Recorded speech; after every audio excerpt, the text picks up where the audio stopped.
Welcome to the Eye of Horus podcast, coming to you from beautiful Queensland in Australia. This is episode 201. I know that because this is the first episode we've done. Yes, since the megasode.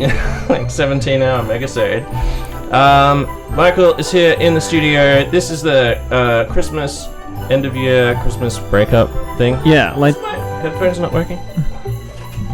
Yeah. It just went. If it's good enough for us.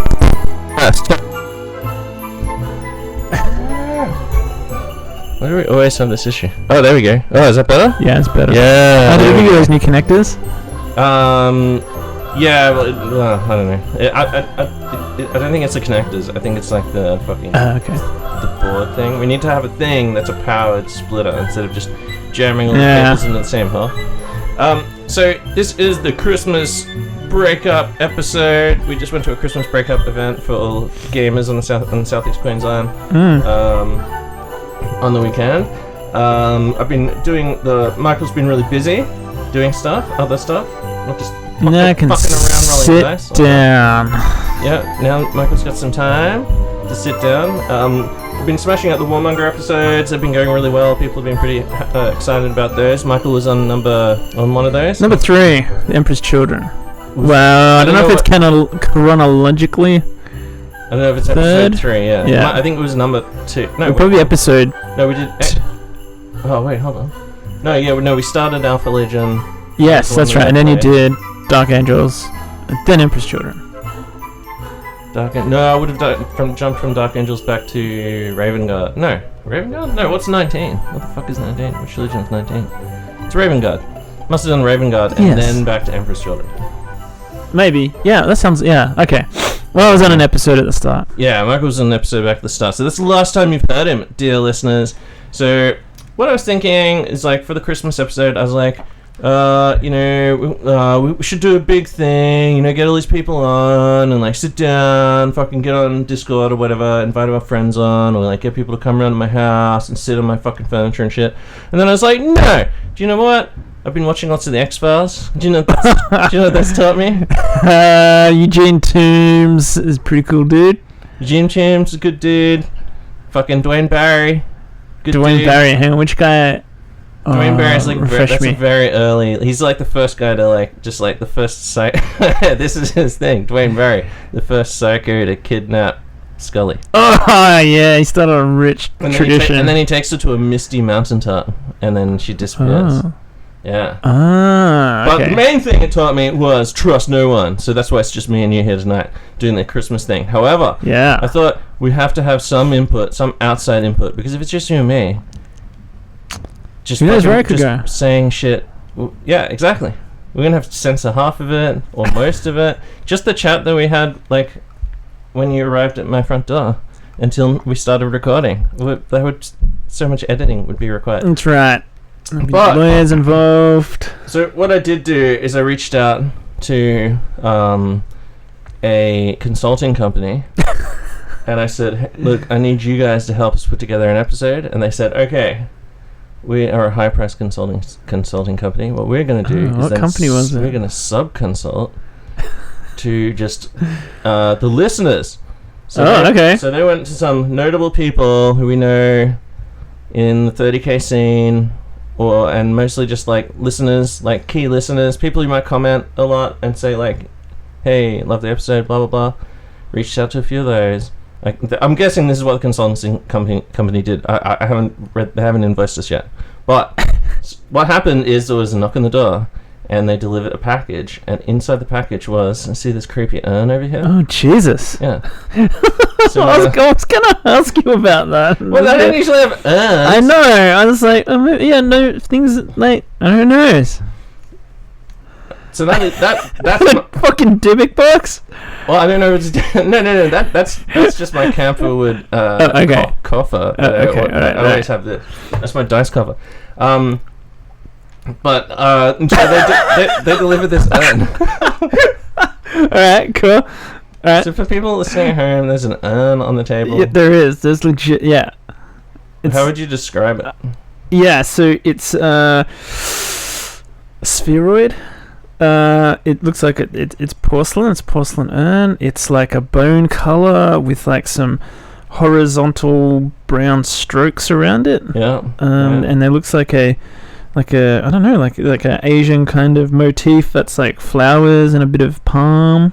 Looks very interesting. It's got a lid, most interestingly enough. It does have a lid. Now we can look inside. So the instructions that came, which were on a piece of paper, and then I read it, and then it went like psh, and disappeared. Shit. So I read that, but what the instructions said were, oh man, that was a few hours ago. The instructions said basically to do this show, because like, you know, I didn't want to have to fucking put too much effort in. It's the end of the year, everyone's busy, people got family in town, or people are leaving town. You know, we didn't have time. This is why we got in consultants to do it, right? Mm-hmm.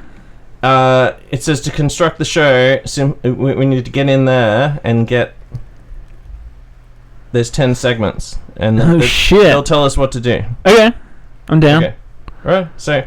are we going to go straight into it? Or are we gonna do that's all it said. Let's do it as our main segment. We'll do all that. Well, this is the main segment. Okay, all right. Yeah. Should I didn't plan. I didn't plan anything. This is the whole show. Have you opened it? No, I haven't fucking looked at it. Fuck, man, it's probably a Divic box or some shit. I put it do in the middle. Do you want to light or something? Like, it is... We're in party mode. Have we put it through fucking an X-ray detector? Garrett V. Ray Memorial. What could be a real memorial studio soon? Right, 3, 2, and garage. 1. Okay, no ghosts or anything screamed out. Michael's taking the lid off this. I'm going to show it to you. Just in case it's like... you're going to show me first. Just in case it's like the Ark of the Covenant. Give me a cobra. It's like some Indiana Jones shit. Actually jump then, Jesus. Okay, alright. What is it? It's just... Oh, you didn't even look. You tricked me. No, I just looked at the Ark of the Covenant. White. It could have been anything. It could have been maggots. No, so there's a whole... tabs of paper. Yep, alright. Alright. Do you think your hand's going to fit in there? Yeah, I got elf hands. Your hand's not going to fit in. Wow! I got tiny elf hands. Oh, my hand does not fit in that for the record. I don't think. I'm going to try. I was holding my kid's hands crossing the road today, and my son looked at me and he's just like, "Hey, Dad, you've got tiny hands." And I just didn't know what to say. I was just like, "Thanks, man." Thanks, bro. You're probably going to have tiny hands too, dickhead. Yeah, so alright, so my tiny having tiny hands has paid off. This one might catch on fire after I've got a slab of paper. I've got a piece of paper. Do you want me to read it, or do you want to read it? I had one just like that came not inside there, and when I read it, it went psh. Do you want me to taste it for anthrax? No. Or LSD? No. Alright, just want me to... I'll just... Ooh... You gotta read it out. Brain time. Whoa. Michael must try and list all of the Space Marine units to drop in 2022. Whoa, okay, so... Jesus, are we talking like... Forge World, talking plastic? I guess it means all the just... Space Marine shit, like... So, because they've dropped a ton of stuff, and I know that you've been super busy, and I know that we've been like, hey, look, fucking... Oh, I don't want to say one, because it might give away too many. I don't know what brain time means. Maybe I got to use my brain. Okay, so... Maybe we get points. Okay, alright. Hold on, let me open up the Games Workshop thing then, right? Like the 30k store. Oh, man, there's so much. My brain's ticking. And then I can tell you if you get them right. My brain is ticking, man, and there's no answer sheet either. No, yeah, I don't know. I guess it's the consultants, man. Like, oh man, subcontractors, my favorite thing. They kept me plenty. They kept me plenty busy already this year. Don't look on here; it'll be too much of a giveaway. Okay, I'll start with the big, easy ones. Yeah. So starting with the release of Age of Darkness. So in there, we finally got our plastic. Spartan. Yep. We've got 2 new Praetors in that box set. Yeah. We got our Mark 6 Marines, which is cool. That's all the new shit. Oh, and the new plastic Contemptor. Yep. Out of that box. They just re-released the old Cataphracti and whacked them in there. So far, we've also had a new Predator. We've got the new... so we got the new Rhino. Predators. Yep. Plus we've got, I don't know if it's out yet, but the pre-order's up for it. We got plastic Sicarians, however you want to say it. Yeah. We got the plastic, what's the Scorpius? Plastic Scorpius, the pre-releases. I'm not sure. It might come out this year. Yep. It might drop this year. Yep. I said the rhinos, so we got the rhinos out. Ooh, okay. Now we're getting a little bit trickier. So now we're going to have to get into. So my next big thing is the upgrade sets. So we've got a whole heap of upgrade sets that's come out this year. So. Wait, hold on. Did you go through Dreadnoughts? Did you mention Dreadnoughts? Oh yes, the Leviathan, the Contemptor, and the Leviathan came out. Yeah, and in plastic. And if you're going off products... Oh, okay, so you've got the close combat and you've got the shooty Leviathan. So this is what I did. I went to Armies of the Horus Heresy on the Games Workshop site and clicked on Legion Astartes, and there's 80 products. Oh! I'm guessing the consultants don't mean... You don't have to list the decal sheets and dice sets. That's ooh, okay, so dice sets I wasn't going to. I'd go into decal sheets because that's probably important. No. Dice sets doesn't count. That's just gaming shit, right? Yeah. That's not real. Because then there's probably like, I don't know, Space Wolf flavored tomato sauce or some shit. Oh yeah, like all the Legion G-strings like and shit. Dark Angel scented candles or something. Like all that sort of... Oh yeah, the fucking dice. Oh man, I want to get you the Emperor's Children dice though. Do you have those? Oh no, I don't. Stock. Yeah. Alright, everything's out of stock. Yeah, okay, so I'm just making sure that you covered the Dreadnoughts. Okay. Yeah, so the Leviathans, two variants. Yep. Shooting close combat. Yep. Contemptor, there's only one box for that so far. Yep. So they are the big plastic... Oh, and the Land Raider, of course. That's it. And Crackness. We were talking about the other day. The tank that I hate. The Kratos. That's it. That's got the Crackness or something. I forgot that you hate the Kratos. Well, like I said the other day, it's grown on me though. And you said Sicarian, didn't you? Yes, I did. Yeah. Oh, yeah. I think you've got fucking everything. So Hold on. Except for... That's the main plastic. Well, that's the main army plastics. And we're not counting re-release stuff, right? Because you know about... Yeah, there's already Mark 4. Well, they come in boxes of 20 now. So the Mark 3 and Mark 4 come in boxes of 20. No. Special weapons and heavy weapon sets, upgrade sets. And there's two different boxes for heavy weapons. But before we get to that there, don't forget the 2 types of Terminators that they were re-released as well. Oh, Cataphracti and Tartarus. Yeah. Oh, man. Yeah, you're all over it. And then what were the weapon sets? So there's 2 different heavy weapon sets. One's got like the ballistic kind of weapons and then the energy weapons. Yep. And there's 1 special weapon set. I'm pretty sure. They wouldn't do us like that. They wouldn't raw dog us like that. Might be 2 heavy weapon sets, right? Isn't there a heavy? Yeah, I think there's 2 heavy weapon sets. Yeah. Hold on, weapon sets. They wouldn't raw dog us and just go. Oh, you have to buy like 20 melter guns in a box. Man, you literally got everything. And Michael, for the record, I have it on the screen here, and I'm looking through and just checking off everything. Michael literally got everything. 1. Oh yeah, 2 heavy weapon sets, 1 special weapon set. What the fuck? Whoa. Yeah. Okay. So that's a lot of stuff. Then they've just dropped that since... When was it that we went and got the book? July? I think it was June, July. It's been a fair while. So it was the middle of the year-ish. Maybe July, August. Is that what it has? Yeah, it came out in the middle of the year. July. Whoa, it's blowing my mind, son. So, and then on top of that, this year we've had some characters come out. We had Fafnir Ran released also. We've had a re-release of Araman and the Wolf Boy that I just painted up for Randy. Geiger Fellhound. Yeah, that's a pretty cool model. And also I think they've also re-released in plastic the original Chaplain and Praetor from Kauth. So you can buy those in plastic box sets now. Yeah. And now that we're getting onto characters, so this year we've had Lucius the Eternal come out. We've had people will be... I should know this because it's an Emperor's Children character that I really want to... The one that looks like He-Man. Oh my god, I can't believe I've forgotten this. Oh, Soltarvitz.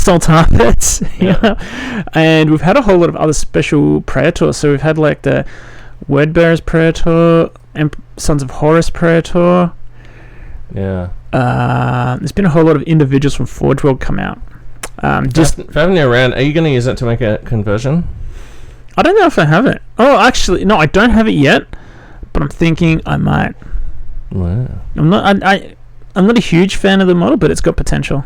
I like it, but yeah. Oh, and then like there's that Zephyr, the Blood Angels character. Oh yeah, Zephyr. Yeah, I saw him as well. Oh. Yeah.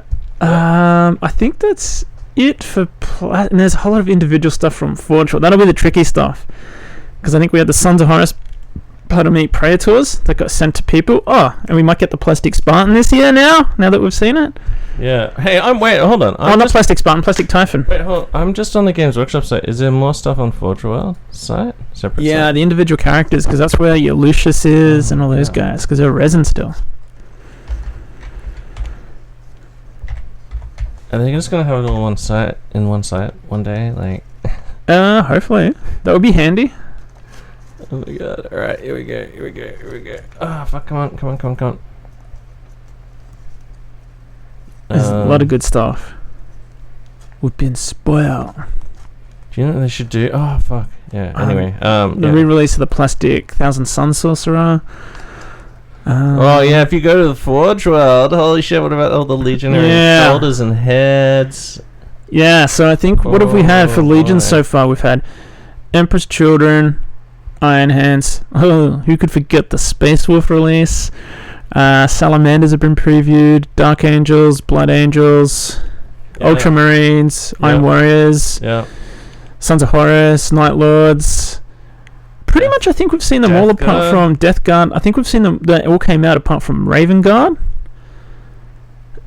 No, Alpha Legion's got a set. I feel like Raven Guard got a stealth release, if you know what I mean. Oh, didn't that would be appropriate. I'm not sure actually. I can't remember seeing them. I might have missed that one. No, I don't know. I'm just looking at the Death Guard ones here on the site. Ugh. I think we can all agree Michael knows Space Marine products. I've been looking. It's weird that people wanted to know that specifically. Like it says Michael needs to list them. I have been paying attention. I've been distant, but I've been crazy. I've been like paying attention. Brain time. People wanted to test your brain. That's cool. Yeah. All right. Cool. Well. Yeah, new Praetor for those guys. Death Guard, from DG. There's been a lot of good stuff this year. Actually, I was quite impressed. The only thing, I've seen the memes about when they announced a new Typhon. I'm like, that's a no-brainer because obviously it's the same chassis as a Spartan, and it's just obviously an extra sprue that's got like the cannon and maybe the laser destroyers on it for that model. Yeah, it's an easy no-brainer, but I've got to agree with the memes. Like, I need some like goddamn assault marines or some exactly. like or despoilers or something like that. Well, I'm waiting to pull the trigger on an assault army, and I want to do plastic. I want to have it all nice the same. I think it's strange that that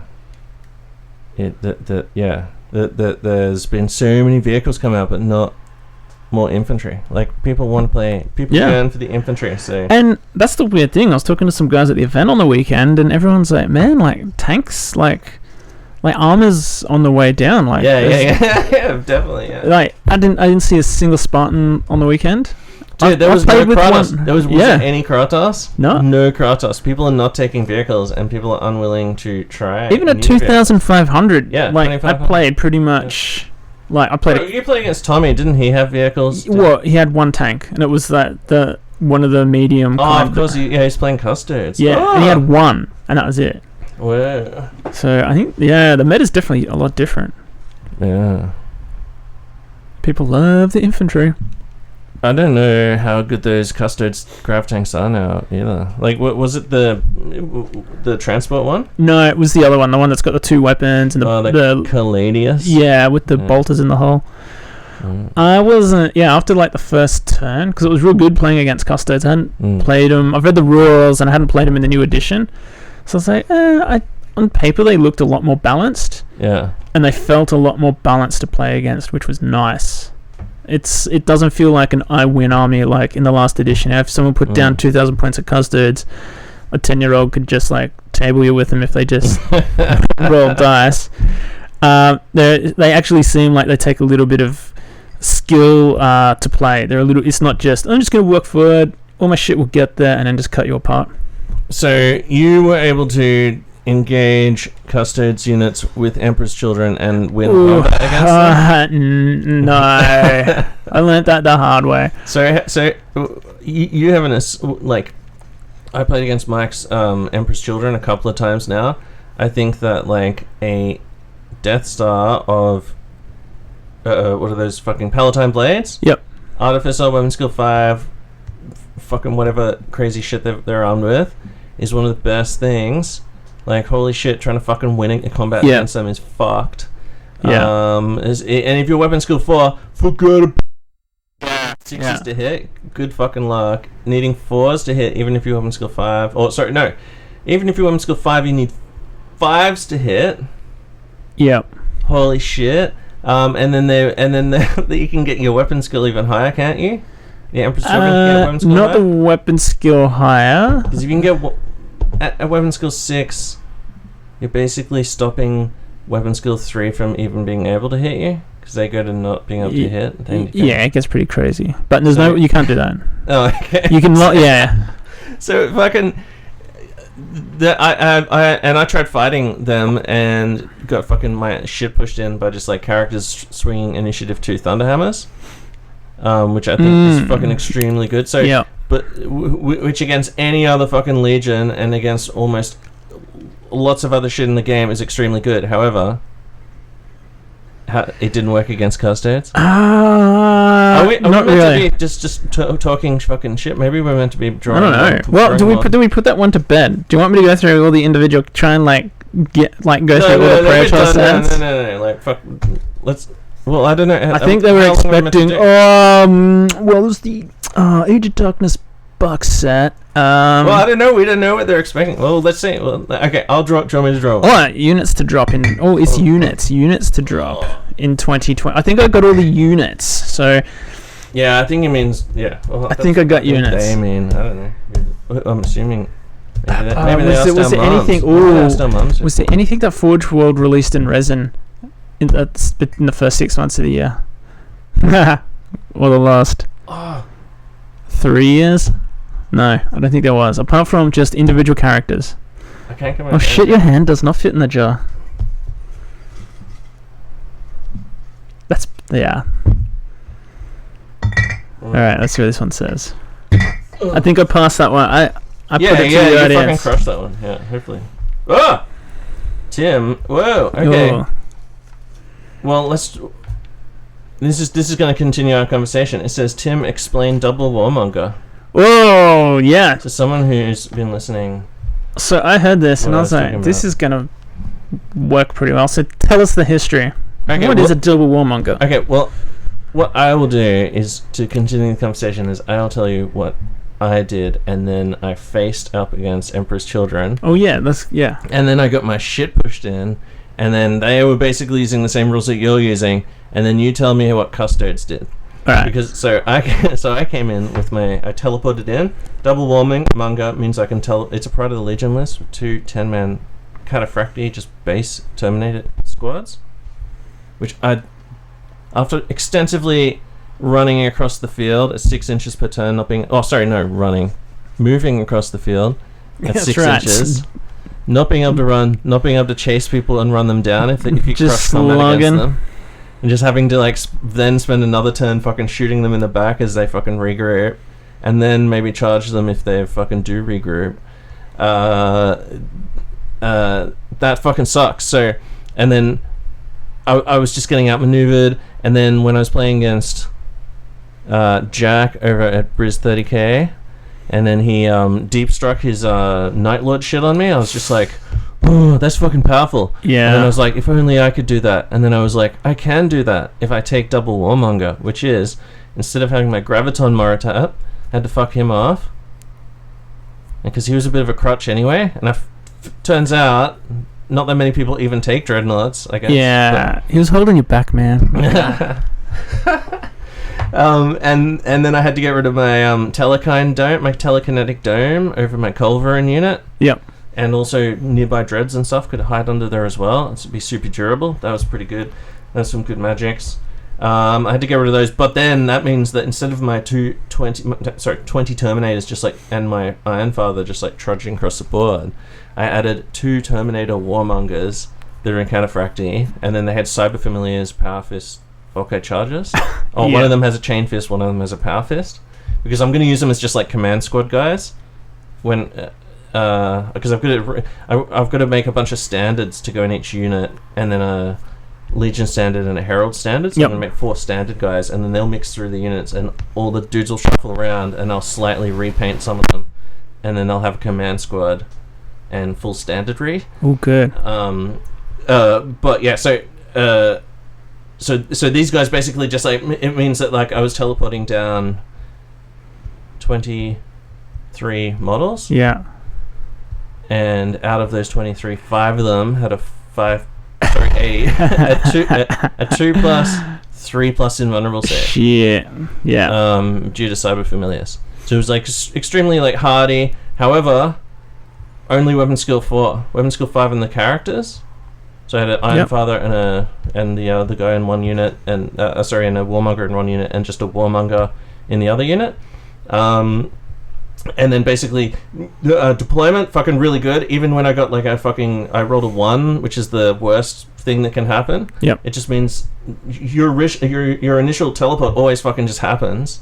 You always just scatter minimum distance so you can't die. And then you just basically put your shit down within 6 inches of that guy, so you can stretch it wherever you want and definitely get charges off. Like, I was never worried about that. Yep. And even against Teddy, he got to place 1 unit, but it still had to be within 18 inches of the original point anyway. So you can't just put the fucking guy down the back corner anymore. For me, deep striking used to be way too unreliable. Like that. Exactly. You deserve this fucking deep strike thing. You should start just deep striking your assault marines onto the table instead of Marascara. You're limiting yourself by Marascaring those guys, because you could just put them anywhere on the table you want at any time you want, rather than having to be stuck to the Marascara. You can just bring them on like anywhere you want, and just if you've got a Cognoscignum? The Nuncio Box. Yep. You can re-roll the scatter dice for it as well. Oh, that's pretty good. So like I take one. I always just like hit where I wanted to, because I just deep struck where I could see, and just it's super easy to set up. Boom, boom, I'm here. And I've like Seekers with an Nuncio. Yep. And my heavy team has a Nuncio as well. So I was able to just like dump them exactly where I wanted. But against Teddy's like Solar Arcs, they were able to just like slowly just like punch their way through all these dudes, because my Iron Father's unit has like 3 Lightning Claw guys, so they're able to just like chew through Solar Arcs really well. But against Mike, I teleported like both units in, boom boom, either side of his back line. His back line was his 3 Plasma Executioner Predators, which fucking are really good. Yeah. They just the first thing they did is just go, hey, Graviton Cannons, fucking die, boom, boom. Just fucking wasted them. Like, there was 1 Marine and 1 gun on 1 wound left. Yep. After they just fired like all 3 of those artillery's really lost. Like, being toughness 7 used to be king shit. Oh yeah. Now you're only winning against it's nerfed 5 or something. Yeah. Or 4 or 5. Yeah. Yeah. So they just fucking wasted them, and I was like, oh boy. However, that was just like perfect range for my conversion beamers.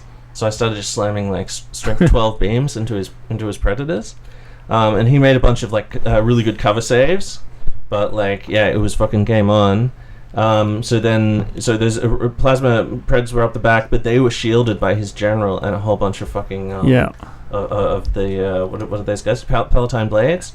So he had them guys. So he had 10 Palatine Blades, and they had what the fuck do they have, like power swords and shit like that? Well, they can have charnable weapons. They can have Phoenix Rapiers, Phoenix Spears, all sorts of cool shit. I forget what they had. They might have had Phoenix Rapiers or something. I remember he showed me his list, but I just forget what they had. But those anyway. Whatever the point is, they were weapon skill 5 and above. Yeah. And Artificer armor. Yeah. And so I landed my 2 Terminator squads, and I'm like, surely like 10 Terminators and a Warmonger with a Chain Fist should be able to fucking crush that unit. But there was 10 of those fucking guys, plus he had a Delegatus with a Thunderhammer, a Tech Marine with a Jump Pack and a Thunderhammer, a telekineticist with a force axe. I saw that, and I was like looking at that going, that's a fucking good idea. Force axe, it goes strength 10 AP2. Yeah. Boom. That's how my general died. In spoiler alert, that's how my Iron Father just got decapitated by a fucking force axe. And so that's 3 characters. So Tech Marine is the elite's choice. Delegators. Oh, and a chaplain in there as well for hatred. Holy fuck! And the chaplain had a fucking Thunderhammer or something as well. I can't remember. If Mike's listening to this, I just don't remember. Also, Mike played a game with me, and he knows that I was pretty lit because I was drinking that alcoholic ginger beer. That's pretty good. Yeah, you got me one early for breakfast. And I was like, that's good. Yeah, that's some good shit. But those 4 characters plus that unit just went like, hey, 10 Terminators, you're charging us? Well, you're fucked now, fuckheads, because we've got Sonic Shriekers, and so now you're hitting on 6s. Yeah. And I was just like, oh, what?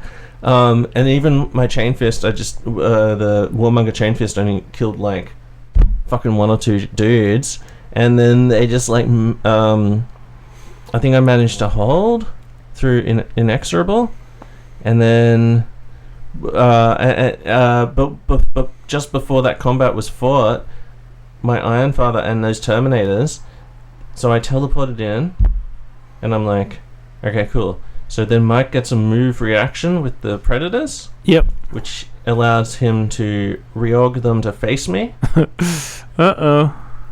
And it's 3 Predators. One of the turrets got fucking blown off by a conversion beam shot earlier.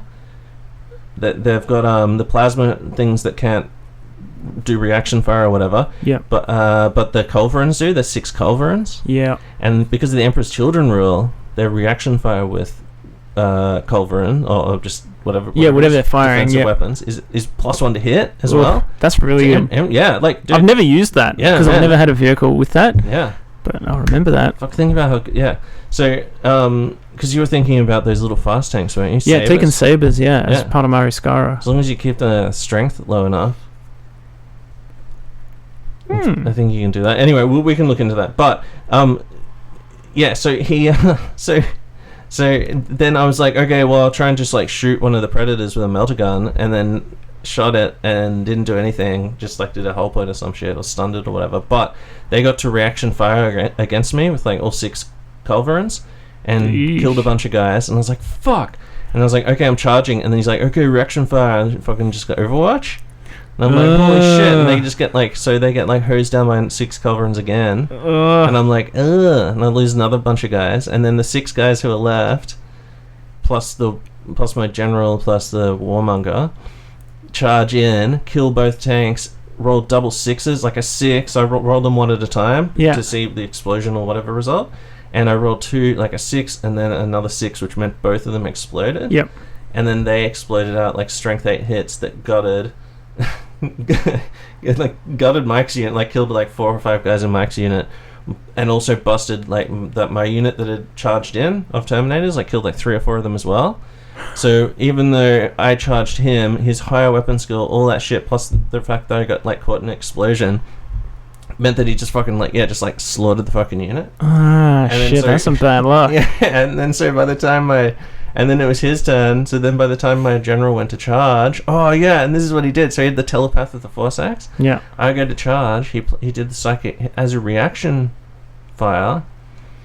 He did the psychic thing where you roll 6 dice, hitting on 2s, and for each one that hits, you have to take a pinning test. You have to take a pinning test with +1 to the dice roll, so not affected by stubborn or whatever, for each one that hits. So he only hit like 4 times or something, but I had to pass because basic. So it was leadership 10. So I had to, and then I had to add +4 to the roll, so I had to get 10 with a +4. So I had to get without going over. So whatever the fuck I had to roll, 6+ or some shit like that, or under 6. And I failed that, and then so I was just pinned, even though I tried to charge him. He pinned me, and I'm like, what the fuck? And then he got to charge. Yep. And because he's Emperor's Children, all those Thunderhammers, because when I charged him, he didn't even use that rule, the initiative 2 Thunderhammers, because he hadn't charged. Yep. He didn't even fucking need it, because there were only mass weapon skill 4 fuckheads, and it just got cold. I couldn't hit him, and then he called me, And then when and then my guy was just caught. Yeah, so I was caught in the worst possible situation where like I couldn't just like. Yeah, I just overestimated how good those guys would be. Yeah. Even with like 4 characters in there, shit, I should have known. Yeah, they're pretty good. There's a lot of initiative too. Thunderhammers on the charge. So double Warmonger, good to go. Yeah, I think it's good. I don't know if I'll keep using it, but we'll see. It seems like a good strat. And I think in 3,000 point games it'll be good as well, just because then I'll have my Atropos in there to add to my little gun line. So my gun line was really good. Like at the other end of the table, Mike tried to. He landed his 2 assault squads. Oh, you just gunned him down with culverins? Oh no, I didn't because Mike he landed them and then he was like, what happens if I charge you? And I'm like, I can just shoot you. And he's like, okay. Yeah, I'm just gonna shoot whatever charges them. And I'm like, and he's like, oh fuck. So if I shoot you, you can shoot me. I'm gonna shoot you back. Yeah, exactly. So I'm just like, I know what you're gonna do, but if you charge me, not only can I just like shoot you, but I also have my special once per game reaction where everyone can fire twice. Yeah. So I can fire 80 shots into your face. Yeah. And there's no way 15 assault marines are surviving that. So Mike's just like, oh fuck. So then he chickened out on that, and then we had a huge melee between all his assault squads and both of my dreadnoughts. And my dreadnoughts just would like, and got so lucky with rolls and just punched the fuck out of all these assault marines, just broke them, and then like just remnants of them fucking fled as we like shot them in the back. That's one of the things I do like about the new system, that heavy support squads are actually viable now. Because remember back in the old system, trying to use them like for Imperial Fists, like basically the only way to run them was in a bunker. Otherwise, there was so much shit. You could just cull them wholesale straight away, and everyone would see them and just go, oh yeah, they're fucked. All right, demolish a template or something. Yeah. Just to fuck them off, and with no recourse. But now you got to really think twice about, how do I get rid of those bad boys? Yeah, exactly. So that's good. I like to level the playing field for them. So that's double Warmonger. So I that unit of Mike's as well. So when he charged my general's unit, I think like my general's unit and that big unit had just like a fucking massive fucking fight, and I ended up killing. I think like he won the combat, or did he lose the combat? He might have lost the combat, but I couldn't pursue him. So his general and the chaplain. Oh no, his general and the psyker were the last 2 dudes left, and they ran away, and then they rallied, and then later, he had another assault squad that was approaching, and then joined him, and then realized my culverins were there, and were like, "Fuck, I'm not going near those." Returned back up the table, and then those characters, because I rallied, they then joined that assault squad, and I'm like, time for fucking part 2, and just like went in and went up against my general's unit again, and then we had a challenge. Oh, did we have a challenge? I'm not sure if we had. I think we did. We would have had a challenge, because I always challenge with my Iron Father. I'm just like, come on, who's gonna fight me? I'm gonna destroy someone. But then like, the psycho basically just like fucking struck off my general's head. Yeah, that's pretty cool. I like having that. I was like, looked at that and went, oh, well played, Mike. That's a fucking good character. Yeah, the chaplain in there as well for hatred, like on all those attacks. Yeah, like, holy shit, it's so good, man. Like, Emperor's Children. All of your Emperor's Children players, Michael included, both Michaels that run Emperor's Children here, have fucking chaplains. Brutal. It's a good. Yeah, never leave home without it. But maybe. Well, I think that puts the Warmonger thing to bed pretty good. Run 2 Warmongers, pretty good. Yeah. Thumbs up. Would do again. Yeah, you can. Yeah, teleport is extremely good. Like anything that has teleport, or just fucking whatever. Like anything that has like the ability to just deep strike shit exactly where you want, and then assault. It's fucking extremely good. Like that's out of control good. Yeah. Well, this might make you a little bit happier to put. Palatine blades are good, but I did find the hardest counter. This is probably the first round of combat this squad's lost since I started playing. Yeah. 2nd edition. Yeah. So charging I had that squad, 5 Palatine blades, Chaplain Praetor, saw 3 custodes, like just base custodes with the power spear. I was like, I'm gonna make easy work of you cunts. Yep, wrong. So charged in. Admittedly, the Praetor completely fucked the pot, so he did nothing. And then all the spears and blades went.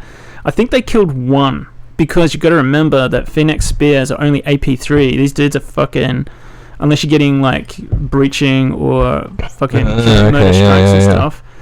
They're just like, whatever, man. I'm just gonna take my 2 up and take a wound. So like these guys just like took 2 or 3, maybe 2 wounds or something. So there was 2 left. But the massive problem is, so these brews are weapon skill 5. Plus, even with Sonic Shriekers, Custodes have a rule how they never hit on worse than 4s.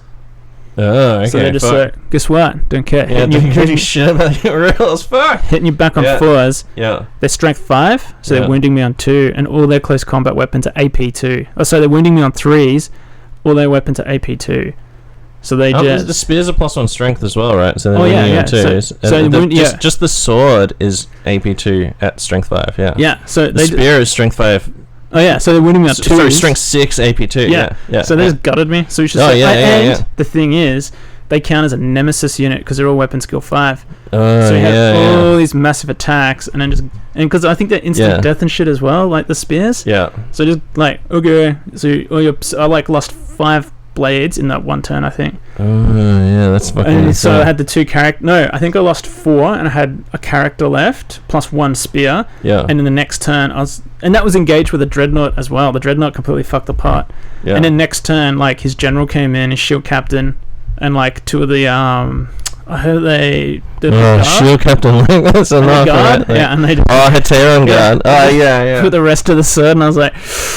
Oof, alright, yep, did not see that going down like that. Those dudes are total fucking champs. Those fucking Heteron guard. They're fucking out of control. They come with Meridian blade, Meridian swords or whatever. So basically, that squad, they got basically deleted in 2 turns. Yeah, so that's the field data that I've been looking for, which is fucking, they're like extremely fast. They hit harder than anything else in the game. Like they hit even harder than Galvorback, and Galvorback are like a 6 as a rending and an instant death, which is extremely good because it's an initiative fucking what is it, initiative 5, and I think they're extremely good, like Galvorback. However, like Custodes are hitting with just so much strength 6 AP2. Like you can take like MSU, just like squads. You can take great big fucking squads. I think like because they're toughness 5. Now the one downside though, only a 6+ invuln basically. 2 wounds now. Yeah, only 2 wounds and only a 6+ invulnerable save. So plasma isn't what it used to be. Unless you're extremely fucking good rolling guy that rolls fucking way more 4+ than me, for example. So trying to take these dudes out, you need either just like high volume shit, like I had really good results with just hitting them with culverins. Yep. Just mass fucking weight of fire. Just every 2 ones that they roll is a dead dude. Like, bye. That's why I think you're going to be a little bit more... There's a little bit more finesse in playing them, because before it was just like, alright, I'm just going to line up like a max squad, march them across the table, and if 3 get there, guess what? Your fucking 20-man Space Marine squad is fucking gutted. Yeah. I had some... one thing that I did find was really good against them, which is pretty niche, is we were playing a game over at the library, and it was like a lengthwise game, and it was like...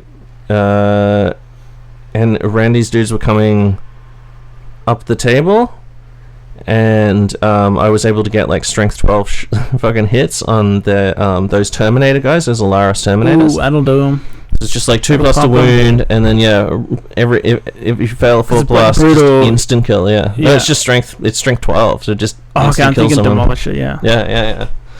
So just being able to just like wreck them in there, but that's extremely niche because you could be like 42 inches or more away from them. And I think a lot of people are like, oh, demolishers are fucking dog shit. Now there's a lot of big ordnance weapons that are like strength 12, AP4. So that's cool, man, but it's brutal 3 or brutal 4. So each dude hit like rolls 4 dice, roll 1/1. Exactly. And you just vaporized. Yeah, exactly. Yeah. It sucks that fuck, I've got so many Medusas. I've got 3 Solar Ox Medusas, and I've got 2 Legion Medusas. But they're only strength 9, so they're no use against custodes. See, that's what I'm gonna get. I'm gonna get some like demolishers. No, Typhons when they come out. Oh, Typhons! Yeah. Emperor's Children Typhon. Yeah. Why not? Why You know not? what else is good? I think against custodes. And people freaking out about custodes apparently, so we should clue people in. Yeah, I think they're good. They're hard, but the thing is, they take a lot more skill to play on the other person's part now. And if you fuck it up, you can still play badly with them. Like, you can't just march down the middle of the table and just go, I'm fucking king shit of fuck mountain, because like you'll start actually losing guys. Okay, so neutron laser battery, which is what the Cerberus has. Yep. So we've seen the plastic Typhon. We know that's a thing. That thing's a no-brainer because it's another sprue. That's it. There's rules for it in the thing, like as if they're not going to do that as a variant. Yeah. But this has this turbo. Oh, equipment's going crazy. The ionization. So neutron laser battery. It's 72-inch range, strength 10, AP 1, ordnance 4. So it's 4 strength 10 AP 1 shots. Concussive 3. So if it does any wounds, you have to take a leadership check, and if you fail, you lose 3 weapon skill, which is pretty funny. And it also has feedback, which I think is if you don't manage to get at least 1 pen or something, you take a whole point or something maybe on the 4+. And then shock pulse, which means if you get a penetrating hit, then they are stunned essentially. They can't fire really blasts, and they only do snapshots. And it's also got gets hot, which is not great because you're eventually your tank's gonna fucking melt down. But if you've got some fucking guys like to repair it or something like that, like like an allied Magos, and if you can take 2 of them as a single lot of war chase, exactly, that's fucking shit hard. Just a battery of those, just executing like Terminators every turn, or custodes, killing like fucking 6 custodes a turn, pretty good, because each one of those custodes is like 95 points or something. Imagine if you just like had that and you just use that to just engage, like if you're playing against Marines, use that to engage someone's like anti-infantry tanks, because like what are they gonna do, shoot back with your shitty anti-fucking tank, or what are you gonna shoot me Punisher cannon at me? I'm fucking like 14 all round, fuck face, man. Boom, boom, boom, boom, and then just like execute the mandate. But in like a game against custodes, fucking you just drill their Heteron guard with that. Like that's 8 fucking things, and if they fail, then they're fucked. Like they just eradicate. There's just a shadow left on them. See ya. Alright, let's fucking do another thing. Right. Cool. Open the urn. I'm more confident with it now. Look at my tiny elf hand. Oh, I can't believe you can fit your hand in. Feels like. I used to get people with that all the time. They'd be like, I think my weapon's clean. And then I'd got tiny little elf hands, and I'd just be like, what is all this carbon? Like, how the fuck did you even get your tiny little children's hands up in there? Right. Ooh, shit. Oh. Tim. Whoa. You're attending Famine in January. Tell us more. Is that what it says? Yeah. Whoa. How do they know this? Maybe they're fucking alpha class psychers. Maybe they're perpetuals. Oh no, that's bizarre. So, well, that's crazy. Like, stalking me. They know. Yep. So, going to Famine. It's on 22nd, 23rd Jan. It's being run by the Monocle Boys. So if you're in the Sydney area, and you want to play some 30k, and you want to come and try and fight against my Iron Hands and just get destroyed by a Thunderhammer, or are you gonna do something new for them? What are your plans? Maybe you'll stab me in the chest. If it's not too secret, are you gonna run double Warmonger? I don't know. So you have to have a 1500 point army that contains an additional compulsory troops choice. Ooh. And then a 3000 point army that contains that 1500 point force. Oh, that sounds good. So expanded 1500 points. So I haven't done any like hardcore list hammer yet. Son. Yeah, well the thing is I've got Pride of the Legion, I've got my 2 times 10 man Terminator squads. I don't have enough. Oh, I could run my Seekers as Vats. was about to suggest that. That's a good idea. Chain That's an bays. easy choice. I don't know if I said on the show or not on one of the Warmongers, but my Seekers with chain bayonets fucking just like fought a close combat against one of Josh's little shoebox dreads. Yeah. And fucking killed it with chain bayonets. Oh shit. Yeah, it like shot at them with whatever fucking gun it had. I think it was like one of those the little what's it called, the 18 the flamestorm cannon, like the torrent 18 thing. And then the Seekers were just like, oh hell no, and then like did return fire with like strength 5 AP2 shots into it. Ooh. Dun, dun, dun, dun, shot a bunch of wounds off it. And then he's just like, fuck, and then he like came running in and then failed to charge against him, and I think I overwatched and I think I overwatched and shot maybe another wound off, and then he failed the charge, and then I shot and then charged it and just took its final wound off with like chain bays. Ooh. Fuck you. That's brutal. And then his fucking and it gets better. Then Josh's Dread Daddy was like, oh my god, he killed my little baby. Killed my little baby Dread. I'm gonna fuck you guys up, fucking Seekers, and tried to and charge them. And because it's a character, I called out the Dread Daddy for a challenge with the Seeker Sergeant, and the Seeker Sergeant had a bolt gun with a chain bay, and we struck simultaneously, and I hit and wounded, and he failed an armor save, so I wounded the Dread Daddy, and then he just demolished my dude. But then because and then he overkilled a bunch of wounds, but the unit managed to hold. And I was just like, yeah, held you up in combat and did a wound to you with my sergeant in a duel. So suck it. Fuck you, Dread Daddy. So Seekers, fucking all about the Seekers. But yeah, I could run them as vets, or is there any way I could paint up some tax. Yeah? Or could you do a 5-man squad of Gorgons? No, I don't have any Gorgons. I've got enough things to make No, I can't make another troops choice Terminator squad. Well, I could I've got 20 Terminators, so it's not like I'm on extreme hardship. You can break that down into 10 and 5 and 5. Yeah. Well, I've got 20 plus 2 Warmongers that are just fancier dudes with the same loadout options, so that's 22. So if I painted 2 more Terminators, I could have 3 and 8. Oh, but then I would need extra Warmongers to teleport them all. Yeah, you just can't do that. Yeah. I'm sure you'll figure it out. Yeah, no. Well, one thing that I have realized is I think just my an Iron Father and a Warmonger and 10 Terminators, if I took all the best weapons from one of the squads and put them into the teleporting squad and just had one Warmonger, my Iron Father, and then a Terminator fucking I've got Primus Medicae. Yep. All 3 Terminators in there in that 20 menu, and just they teleported. Yeah, I was gonna say, I reckon that's probably enough. Your idea that you were talking about yesterday, it's great having 2 double Warmonger. Yeah, that's great. But I reckon in this game you really need that hard hitting Death Star. So I reckon if you had dropped a Warmonger, we needed to counter the other Death Stars. Well, yeah. So if you put I don't know, a Librarian or a Primus Medicae into the Warmonger unit with the Praetor, that would be an even bigger nightmare. That would be a huge fucking nightmare.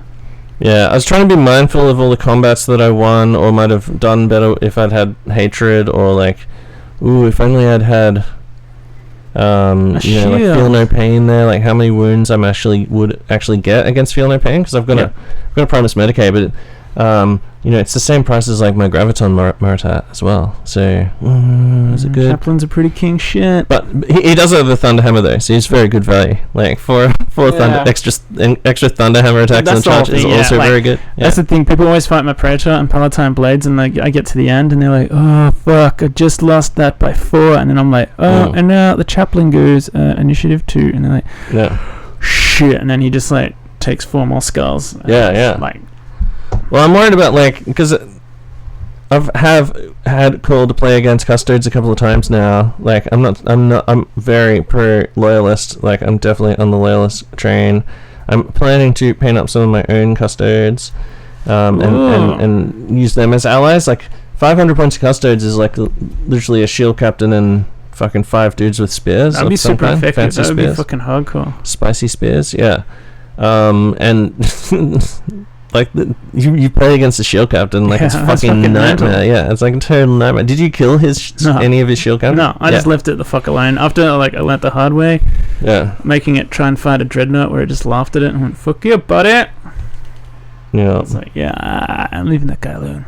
I seriously think I'm gonna have to do what Liam's done, which is build 10 fucking disintegrator nullificators. Oh, that'd be cool. And use them against like things like Galvorbag. They could just eradicate Galvorbag. Because imagine them deep striking with a Warmonger. Boom! Fucking 20 fucking disintegrator shots. Ooh, yeah. That'd be cool. Just eradicate anything. Pretty powerful. Alright, well fuck, let's do another. Right. But no, hold on. So famine in January, tell us more. So, yeah. It's an event being run by Monocle Events. Michael John is running it. It's got some like good narrative here. There's a it's being fought in the Guthigan Reach. Now they've got some long history of narrative gaming. So if you're in the area, or if you want to come to a cool event, there's games, 30k games, and then in the evening other games. So I'm taking my fantasy army. Gonna play some like I think I'm gonna take my dwarfs. Hopefully I won't have to fucking like unpack them at the airport or some shit like that.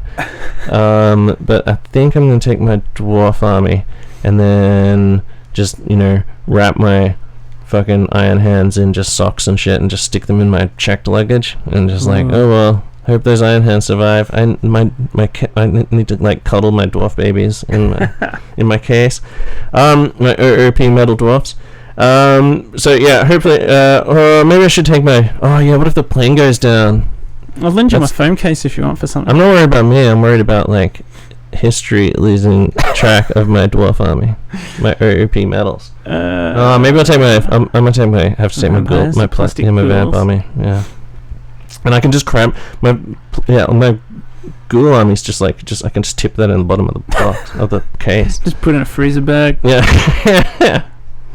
Like that dude who just used to go, here's my squad of 20 orcs in a freezer bag, and then I'll just count on a piece of paper how many die, so that way we can just keep moving the freezer bag around. Yeah.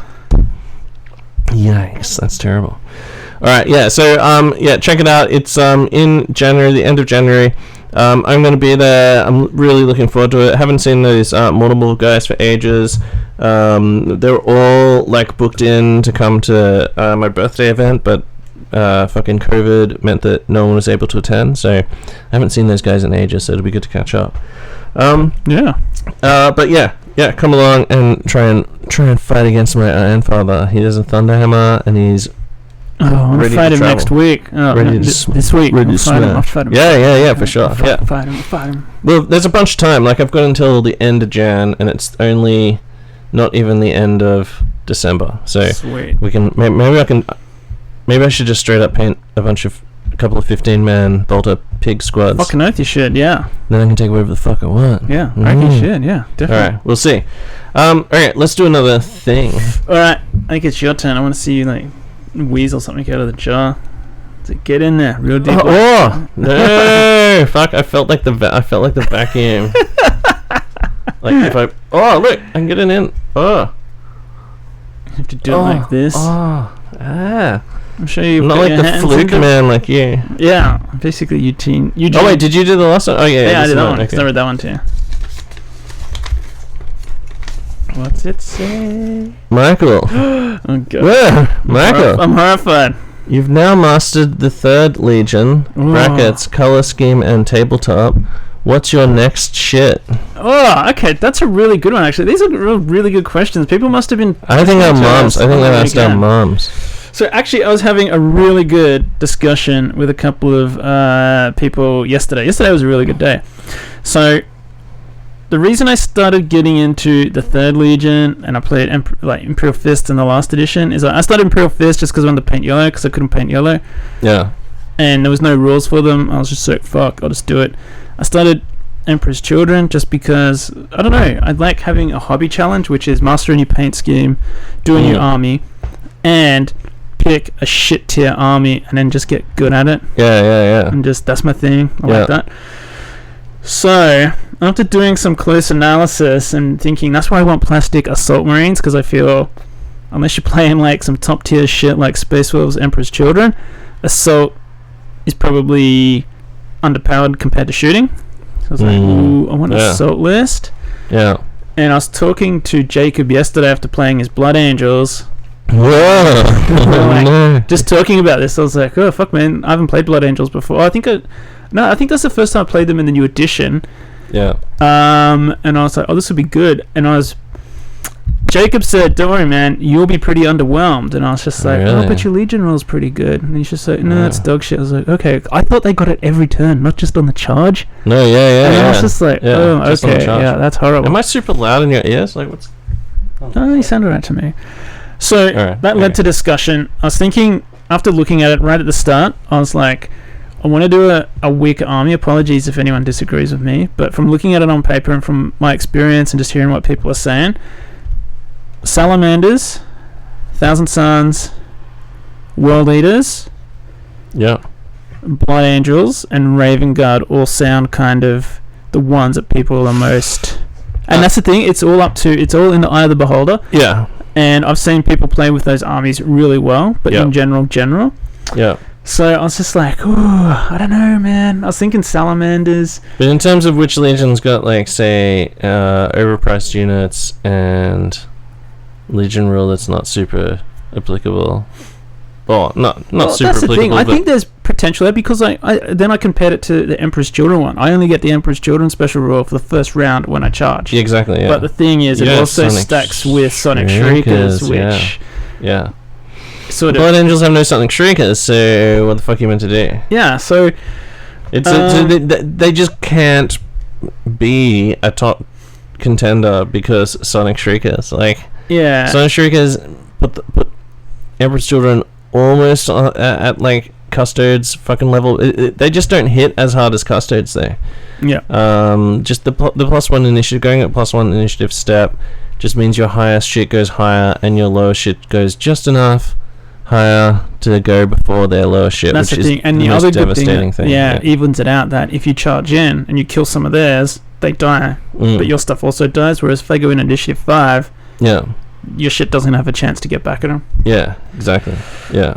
So that's a good point. So it really got me thinking. I was going to do I was definitely thinking World Eaters. Yeah. I've started making some Despoiler squads out of plastic, but the problem is, where's my fucking plastic assault arms, mate? So the only 3 legions we haven't done in War Monkey yet, and so I haven't got deep into, are World Eaters, Blood Angels, and Iron Hands. Obviously I know Iron Hands, but World Eaters and Blood Angels are the 2 last ones. Yeah. I can see some strengths with each. I can see a lot of weaknesses with each. And white's hard to paint. And there's a lot of good conversion opportunities. Yeah. But when it's done well, like think about Don Febreze. That's the thing. It's been done well a lot. Ooh. There's a lot of awesome World Eaters armies out there. Yeah. Like Dom Santillis, Don Febreze, the Dom gang of World Eaters. Yeah, the World Eater Dom gang. And there's just a whole lot of other ones too. Yeah. So sort of Jacob put Blood Angels on the radar for me yesterday. So, maybe some red boys, because I've got a good red recipe now, and I'm like, ooh. Is it Little Legend one? What's that one? Well, I don't know. I didn't know the recipe. I didn't know recipe. Why would you ask me that? I didn't know what the fuck I thought you had like some secret recipe. No, I was just... No, this is one I just made up. Oh, not made up. You don't have to turn around and ask me a painting question. How the fuck would I know? No, this red's just like a whole lot of things I've been seeing around, and like, like getting a nice, rich, bright crimson blood red. Rich, bright crimson, yeah. Yeah, that suits Blood Angels. I'm like, I think I got one like that guy I painted for the event in Melbourne. Like with the red banner and stuff. Yeah. I was like, ooh, a whole army like that would be nice. And it was relatively easy. So I was like, oh, maybe, fuck, I don't know. But then maybe I've already got a close combat army. Why don't I do a shooting army? And see, make that work. So, I don't know. True. At the moment, I'm thinking World Eaters, Blood Angels. But watch this space. I want to stay away from playing... Like, it just so happens that the 2 things that I had last edition is probably one of the best shooting armies and one of the best close combat armies this edition. Man, imagine a army where it is World Eaters and Blood Angels, because they were just best friends at Isfahan. Oh, sorry, no, they were like they were best friends, just like in the Unification Wars. Yeah, I reckon back when both their legions were just shit can legions, like World Eaters nobody just liked out them. of control fuckheads, like the War Dogs or whatever. Well, yeah, the Blood Angels had like a really bad name as well. Well, that's the thing. Yeah. Total fucking savages. Just like just reproduce it at an extremely high rate, eat the next dude's brain or whatever, get his fucking thoughts, and then go into battle again. Yeah. Fuck, that's so good, man. Like, that's why you need to always retrieve your dead. Because you take that Marine, you fucking take his brain out, you feed it to the next Marine, and then they gain all their fucking combat shit. Right? Then and then just you keep sending them in. That's what the Blood Angels are. African Warlord Legion? Yeah, exactly. Oh, fuck, alright, yeah. Feed the brain to the next man, gain his thoughts, go back into war. Think about how good that was. Dude, have you ever thought of doing like a... Oh, no. I don't know. You could do like I think the best thing about the Blood Angels fluff for me is just their pre-Sanguinus shit. Yeah. Where they're just fucking like... Yeah, we're just fucking maniacs. fighting mutants in the desert and doing war crimes. Yeah. That shit's fucking so good. I just always imagine like some of those dudes must have gone off with like rogue traders and shit, right? Like some companies, and they just like, this is just how we do war. Like, imagine being some like, and just... we have these cryovats, we just like can create dudes as we're going. Some crazy fucking rogue trader chick with just like a menagerie of fucking Blood Angel gladiators. Yeah. Just for fighting and fucking. Like, yeah, have you it's like I do an army themed around that. Have you thought about like if you are thinking of Blood Angels, have you thought of Blood Angels and Custodes together? Pretty powerful imagery. That would be pretty powerful. Couple shield captains in there, triple shield cap, and then some Blood Angels allies. It would work really well, because if you just had like dudes, like just big squads of like 15 dudes, 20 dudes, assault guys, deep striking with Primus Medicae that just held up units until the Custodes just came into cap, dispatched it. Yeah. Like, that would work. Yeah. That would be pretty fucking hardcore. Now, what were those, so that's your... okay, interesting. Alright, well. That's my short list. But I'm just waiting on plastic assault things. Yeah. Do you think they're going to bring out Mark 4 or Mark 2 assault? I'm hoping... like, I don't care. What are your hopes and dreams for worst assaults? case, just give me a fucking Mark 3 and Mark 4 close combat arms. Just give me close combat, like a sprue that's got that. Plastic. Just give me that, so I can attach it to the plastic Mark 3 and 4 that I have. Best case, give me fucking Mark 2 assault marines. Yep. Mark 5 assault marines with jump packs. Mark 5 assault marine. Yeah. Like the fucking. Yep. Whoa. Yeah. And I don't know how they can do it. Why Mark 5? Is it a Blood Angel Z? It's just cool, yeah. Oh, okay. Alright, okay. What about Mark 2, Mark 4, Mark 6? What about Mark 6? Mark 6. They're most likely to do Mark 6, right? Because when they were designing the Mark 6, they not just go, here's a jump pack, take 5 minutes extra, mate. Look at the sprues for the Mark 6. This is how I imagine they design the model. The guy goes, here's the Mark 6 governor, it's ready to go. And then the guy behind him is like, alright, go have a fag, come back, and when you've done that, do a jump pack, then go have a feed down the local boozer, and then come back and make a couple heavy weapons, and then fucking go home, get some shut-eye. That's what I imagine. So they would have like extra shit, right? Sure. I don't know, for me... Okay, your hopes and dreams. Look at Mark 3, Mark 4, it's all individual arms, yeah. It's all individual tops, bottoms, legs, torsos, so you can make them pretty dynamic. Yeah. Whereas the Mark 6 guys are pretty much in stock standard, like feet planted, ready for... Oh, you reckon they'd need to do the entire whole body again? And there's only one sprue of 5 guys. So basically it's 5 guys, the same 5 bodies replicated over and over again in the same stances. And I don't know if the backpacks would go onto them neatly where you could get enough dynamicism? Dynamicism? Yeah. If you could make them look dynamic enough to look like good assault marines. Yeah. I don't know. I've seen people use those bodies for their breaches and waters and stuff, and they look really, really good. Yeah. I just think it's easier just to do that. Yeah, whoa. Or just give us fucking plastic jump packs to put on our Mark III guys, Mark II guys. Yeah, they really need I really want to make some just despoilers, like Mark III despoilers. That's the other thing I want. Yeah, that's exactly what I want that for. Yeah, and if you chucked both-handed bolters on, and maybe some extra fucking helms onto a sprue, you could make it. You could make destroyers easily enough as well. Like, oh fuck yeah. That's a really good idea. One sprue is just like extra pistols and shit. Yeah. Holy fuck. Destroyers would be an easy upgrade for Mark IV, because all you could do is just put in, because I think all that's different is they've got a different helmet, you're right, and I think the front plate's like slightly different. So all you need to do is put in 5 different helmets, 5 different, like, you know the front pieces that go onto a torso? Yeah. Even if you're feeling that scummy, instead of just putting like both sides of a torso. And then pistols, like just a left and right-handed pistol. That's it. You could just have that on a sprue and go, there you go. Now you can make destroyers, boys. And so maybe some extra grenades that go on the belt. And that's it. Yeah, boom. Done. Free idea. There you go. And maybe some custom shoulder pads if they're feeling particularly generous. Who knows? But yeah, that's what I'm waiting for.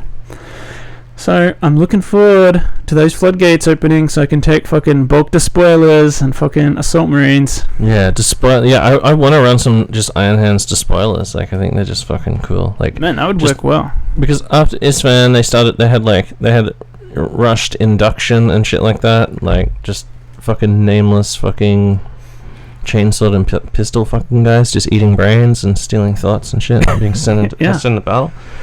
Alright, okay, let's do another thing. Is it me or you? I think it's me now. Watch me put my hand back in there. Looking like we're like an oversized look. It's a creepy fucking urn too. What do we do? I want to know its origins from now. We'll turn into a big Molotov cocktail. Alright. Lid's back on. Ooh. This is interesting. Suspense. This is topical. Yeah. Mournable events errata. Please describe this nascent document. Mournable events errata. Oh, okay. So,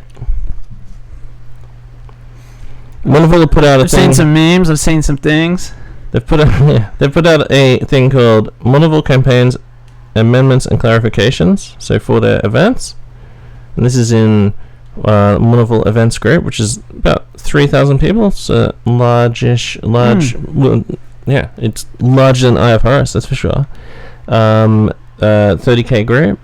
Lots of people value their feedback and the fact that it's all from battle tested games and things like that, and just campaign play. Like, it's not necessarily tournament play. It's just like what they're doing. I think aligns with what most people around the world are doing. So yeah, and so they've just put out a document that's like 5 pages of just like little changes here and there. Do you want to know what the Emperor's Children ones are? Yep, send. Emperor's Children, let's have a look. Cacophony gain line. Cacophony may be equipped with I like that. siphon filters for +1 point per model. They do not get hot when equipped with this war gear.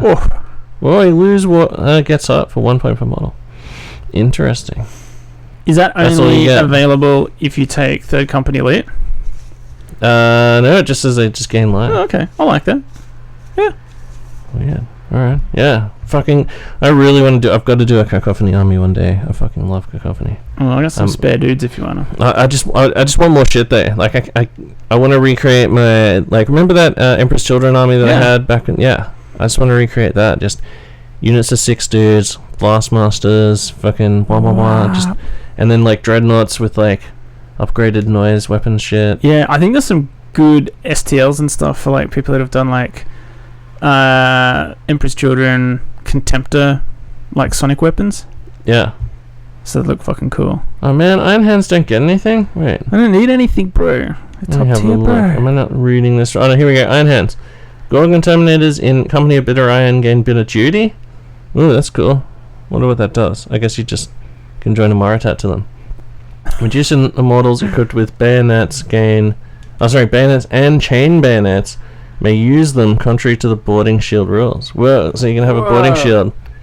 and still use like a one-hand Stab people chainmail. through it. Yeah, that's shit hot. And medicinal models. And medicinal models may take a termite as a dedicated transport as long as they can fit inside it. Yeah, that's cool. It's pretty good. Blood Angel's amendment is just cavalry may upgrade heavy flamers to Iliastus assault cannon for 10 points each. So some good amendments there. I think like we had a talk because we've been using the Panoptica FAQ. I think the Panoptica FAQ is very good as well. Yep.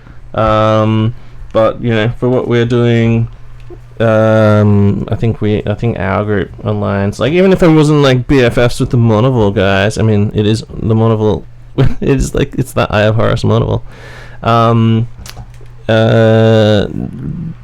Even if we weren't BFFs with them, like I think what their style of play is more aligned to what we're doing, which is playing and drinking, not playing and drinking. I just coined. Oh wait, I'm coining a term. What we do is playing and drinking, not playing and thinking. Oh, I like it. Well, yeah, that should be the new thing. People should. That has to be the thing. Please note NB. This is a playing and drinking style event where you're encouraged to speak shit and drink beers, as opposed to this is a playing and thinking event where you get blowjobs for winning and don't let your fucking team down because you're so wasted because you didn't list hammer. Extra campaign points if you post all of your list hammer in the fucking event thing, you know, the event chat. It's called. But I mean, they're both equally valid. They're both excellent documents. It's good that the community's like actually. Yeah, exactly. Yeah. So Panoptica has like a ton of stuff. They came out very early, like I think like the same week that the game came out. So they did, I know, a bunch of playtesting based on the leaked documents. Yeah. And I mean, like, you know, fair enough. But you know, I mean, because tabletop experience is different to like I don't know. I think like they've done a lot of work, the Panoptica dudes, which is really great. To try and balance overall the system, I guess. Yep. For like a more competitive sort of mindset, I guess maybe. Yep. Whereas what we're doing is just try to curtail some shit, have some cool options, boom, done. And I guess that's the thing with sort of homebrew kind of initiatives. It's the sign, or it's the output. It's the the end state of the meta and the group and the type of people that you're playing with. Like obviously you've got your home base. It's not like we travel to the UK to play, or the Monoval travels to the UK to play, or to America and see. Oh yeah, let's balance it, and they don't sort of. So it's just what it is. So it's good that they've gone to the effort to do that. I like a lot of these changes are really good that both the guys have put out, both groups have put out. Yeah. And the other thing is you don't even fucking need to use any fucking fan-made rules at all. The Monoval are just simply using those rules. They've played tons of second edition already. But I mean, like, there's tons of events that don't use any kind of fan-made shit, like and that's the homebrew stuff. Like, you know, at the end of the day, you don't need to. I haven't run anything homebrew yet at all, or any kind of. I've read it and gone, that's cool, but yeah, erratas and stuff like that. That's fair enough. I get what they're trying to do, but at the end of the day, you are never going to have a perfect game. There's always going to be different things that are more powerful than others, ones that don't quite balance, some contradictions. There's always going to. It's just the nature of. You're never going to have everybody's perfect game. If I have a game that's perfect, you'll probably be like, oh yeah, man, it's pretty good, but I hate this rule. I just don't like this. I don't like that. Oh fuck, okay, man. Yeah. And then someone else will go like, oh no, it's complete dog shit. So, but that's just the nature of. Yeah, and I think like the other thing is people don't need to feel pressured that they need to put out their own erratas and tons of fan-made stuff as well, like straight away. That's the other thing. Like historically, like we didn't start putting. Like it wasn't until basically when it was when Calth came out to make with Centurion, really. Yeah, that's when we came up with the Centurion thing. So that was like an early sort of fan-made thing that's sort of like almost codified now, sort of in the community. But coming up with like all these extra rules that like the Monoval guys did. That was really just a response to just there being such huge breaks between books for a period of time, as well. Glaring contradictions and some really big holes that needed to be filled. Yeah. And especially book 7, that was just like a complete fucking nightmare in the meta, because it just meant that like I just realized the other day, clearly better armies. Yeah. I was just looking at my collection of black books and just going, complete set of black books. That's real nice. And I just realized I never got around to buying book 7. Oh really? I was like, fuck, no, I totally missed it. Oh really? Yeah. Are you sure? Yeah. No, you must have. Yeah, no, I totally put it off. We never, for the record, this is some Eye of Horus podcast for the record, actually, we never did a Custodes list review, because we were waiting for it. Yeah, it was shit. Yeah, because there's such a shit list. Totally fucking OP as bullshit. Like, they tried to fix it, they just fucked it. So we just never, that was one of the things we never reviewed in first ed. We even did a sisters one. Yeah. No, we just didn't do book 7. We just left it. We were like, we'll just wait till it's eroded, and it never got eroded. Yeah. And then that list just got reprinted in the next book. Yeah. It was a trying time. Try being a fucking 30k podcast when you're just like, what the hell? Yeah. Yeah. Crazy. They were the days, but now we're entering a golden age.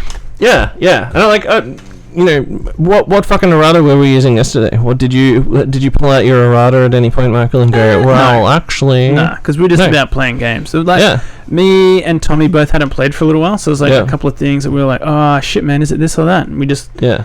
I said, do you want to look it up? I don't care, we can just roll for it. And he was just like, I don't care, just do it. And he's just like, oh, no, we'll look it up, because I forget, and if you forget, we'll probably need it later this day. Let's just look it up. Incidentally... what did you do to his Everstar Assassin?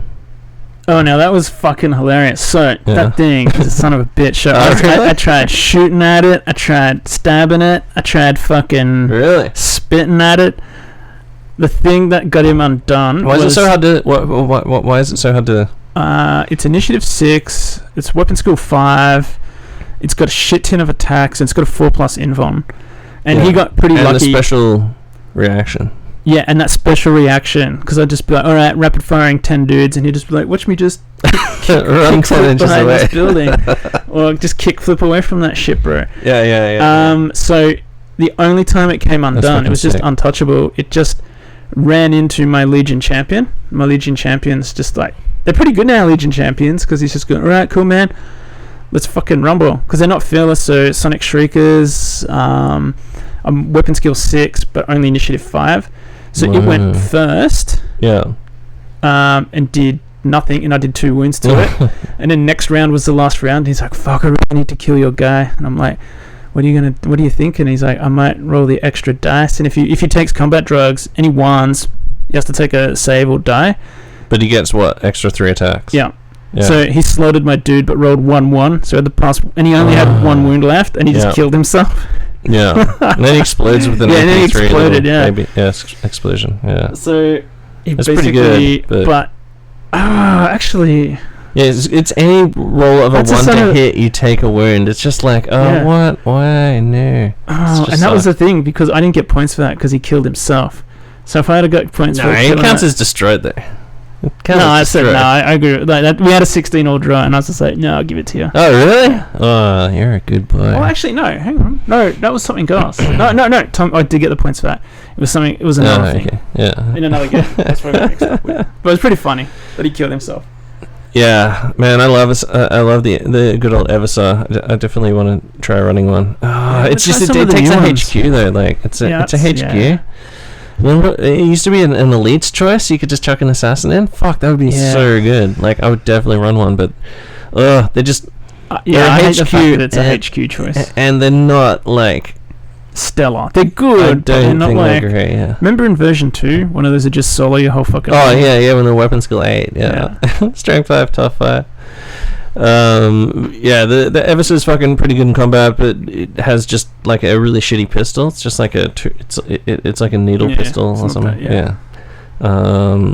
But it does have an AP3 explosion. That's cool. The thing about, so we've had some time to look at the Custodes list, look at the Sisters list and Assassins and the Solar Ox, and I've played against Solar Ox now on the tabletop, as well as playing a bunch of TT sim games against on with Cat. The Assassins to me, like, they're not like if someone puts an assassin down, don't be worried. Yeah, I don't think they're like if you're playing Marines, yeah, because they're only weapon skill 5. Like, what are they meant to? Yeah. They just the only thing they can assassinate is like sergeants and shit. Like, yeah, it's kind of weird. They don't have like preferred enemy character or even preferred enemy warlord or hatred warlord or anything like that. Yeah. It's really weird. Like, they seemed underpowered to me. Yeah, sure. I like them, and I feel a little bit underwhelmed by them. Yeah, I want to see an assassin. I want to be like back in V2. How I was horrified. And go, oh Christ! And like the Vindicator, just like shoot out your invuln save. Like, okay, you got no more invuln save for the rest of the game, motherfucker. And you'd be like, oh, yeah. Like against most of them, a 10-man or equal points of just tactical squad guys. You just burn a reaction when it tries to charge them to Overwatch, and you'll just kill it. That's what I was hoping. Like tough 4 with a 4+ save. Like, they're just good, but it's not unkillable. Yeah, you'll just easily like just hose them down. Yeah, as long as you've got that reaction in your pocket. Yep. Like, and so I don't know. Maybe that could be the key. Like, using that to force people to burn a reaction, so that you can then. That's a good use for it. Stab their fucking general's unit in the face or something. I don't know. Yeah. They're fluffy. I probably wouldn't take one apart. Like, I'm disappointed by the Vindicator as well. Like, just no 3 ammo types. Like, God. Yeah. But I don't know. Maybe Mournival Events Errata will update that at some point. Maybe they can go. Okay, so that was like the peasant. They're the peasant assassins. So you can take 3 of those as one HQ trace. That's the first wave we sent out. Yeah. So you can take 3 as one HQ trace. You can take like a fucking, I don't know, like a master. Yeah, next level assassins. Or a grandmaster fucking Avesta assassin, which is like could solo a fucking shield captain. +1 to every stat. Yeah. All the way up. Yeah, because it should be like fucking at least weapon skill 6. Right? Yeah. On most of them. Oh, maybe. Hopefully. Yeah. Okay. Alright, yoga. Stick your, like... Oh, look. Hey, look. I can get my hand in like that. Let's get in there. Ooh. Alright. Ooh, it's got a nice sound. No, what the fuck? Alright. You're both experts in soccer and the World Cup. wait, hold on, wait. You're both experts in soccer and the World Cup is big right now. Which legion wins in an interlegionary World Cup? The fuck is soccer? Shit. What the fuck? Soccer. That's what the rest of the world calls football, right? Kick and giggle? No. Lockball. Oh yeah, lockball. Yeah, lockball. Yeah. So I haven't been watching. I know that apparently was it like 3,000 people died like building the stadium? Yeah. Something like that. Yeah, slightly. Seems like a lot of people. Slightly less people than what died building the pyramids. Seems like a lot of people. But I imagine it's just like the Olympics, but just for soccer, right? Just a big. 100%. That's what it is. All the most high stress people. I don't know. I liked playing soccer back in high school, and I've told the story, I'm sure, of how we used to have to play Michael's school, which was like all the fucking kids that had beards and smoked cigarettes and shit. Yeah. Versus my like private school, where it was just like, oh, hello boys, let's have a nice fair game, and then just like it was the Chad from the whatever other school from Balmongrel. Yeah, would just be like, you're gonna die, boy. Got you with his butterfly knife. Just turns up, he's driving his own car. It was like the School of Rotten Princes versus like the fucking Nelson Muntz, huh? Yeah, he's listening to Metallica as he drives up. Drives because he can drive. Yeah, exactly, because he's fucking, and then we just get like crushed in soccer. But it was like a good game because you didn't have to fucking like tackle people and shit. Fuck that. Full contact, that's bullshit. That's for fools. That's a Rubes game. Makes you a better space marine. Yeah, probably. But that's why I like soccer, or football, as it's also known as. But I think what do you know about it? Are you a soccer fucking guy? No. Did you say? Oh fuck! So we don't know anything about soccer. What does it say? That's it. That makes it better. Experts in soccer. I think there should be air quotes and like capital. Big capital, little letter, capital letter. You're both experts in soccer. Yeah. Okay, so Do you think any of our listeners? Do you think there's any crossover with football people? Yes, and there's heaps of fucking football fans out there. You fucking Australian fucking convict cunts. Like, what the fuck? Possibly listen to these fucking plunkers talking about the fucking me and the great boys game from like the that. Arsenal supporters team will come around and fucking rape you cunts to death. So yeah, we'll probably upset a lot of characters. So why stop now? Yeah, alright, I guess so. So where did Australia come? Okay, so I think we actually made it into the big game. Wow. And we made it out of our little pool round, and I think we made it into like the quarterfinal or the first knockout thing. Yeah. And then we got knocked out. Oh, okay. Yeah. I think it's... Well, is it over? Is it? Yeah, it's done. Who won? Argentina won it. The Argies? Yeah. What? Oh, they'd be really rubbing that into Britain, wouldn't they? Are we still at war with them? I hope so now. The Argies won. Whoa, crazy. Good work there, Argentina. Fucking... Yeah, so obviously there was some shenanigans involved, and there's lots of people very upset about the whole fucking thing. Yeah. But which legion wins in a interlegionary World Cup? So now, yeah. So are we talking? If you just run in and like punch people, world leaders are out, right? Like, they're never going to get through. Well, hang on. Are we talking? Is this like a legion on legion style? Okay. So each legion sends a team of soccer guys. Soccer players to play soccer. Yeah. How many guys? Or is it just like, okay, random pool time, world leaders versus ultramarines, legion on legion, like fucking 300,000 ultramarines? No. It's just soccer. No, okay. Soccer. All right. Okay. Each team sends their best soccer guys. I reckon. I don't know how they work that out in Legion. I guess they just the same way you work it out. I'm gonna say in any the least legion. Successful teams. Like, how did the Roman legions figure out the best soccer teams, right? In their legion. I don't know, but I reckon you're onto something. I reckon the same way you do at a school, I guess. Would be like the world eaters. Yeah, they're gonna get eliminated for being just too aggro. Yeah, they're just gonna be like, oh fuck, you're red carded for cutting that cunt's head off. Yeah, Night Lords are just mopey. They don't give a fuck. Same with Raven Guard. They're just like, why are we doing this? Yeah. I reckon, they'll be real Debbie Downer about it. Maybe also, you know who'd be like the worst would be word bearers, because they're just like such like Rod and Todd Flanders. Yeah, Rod and Todd, yeah.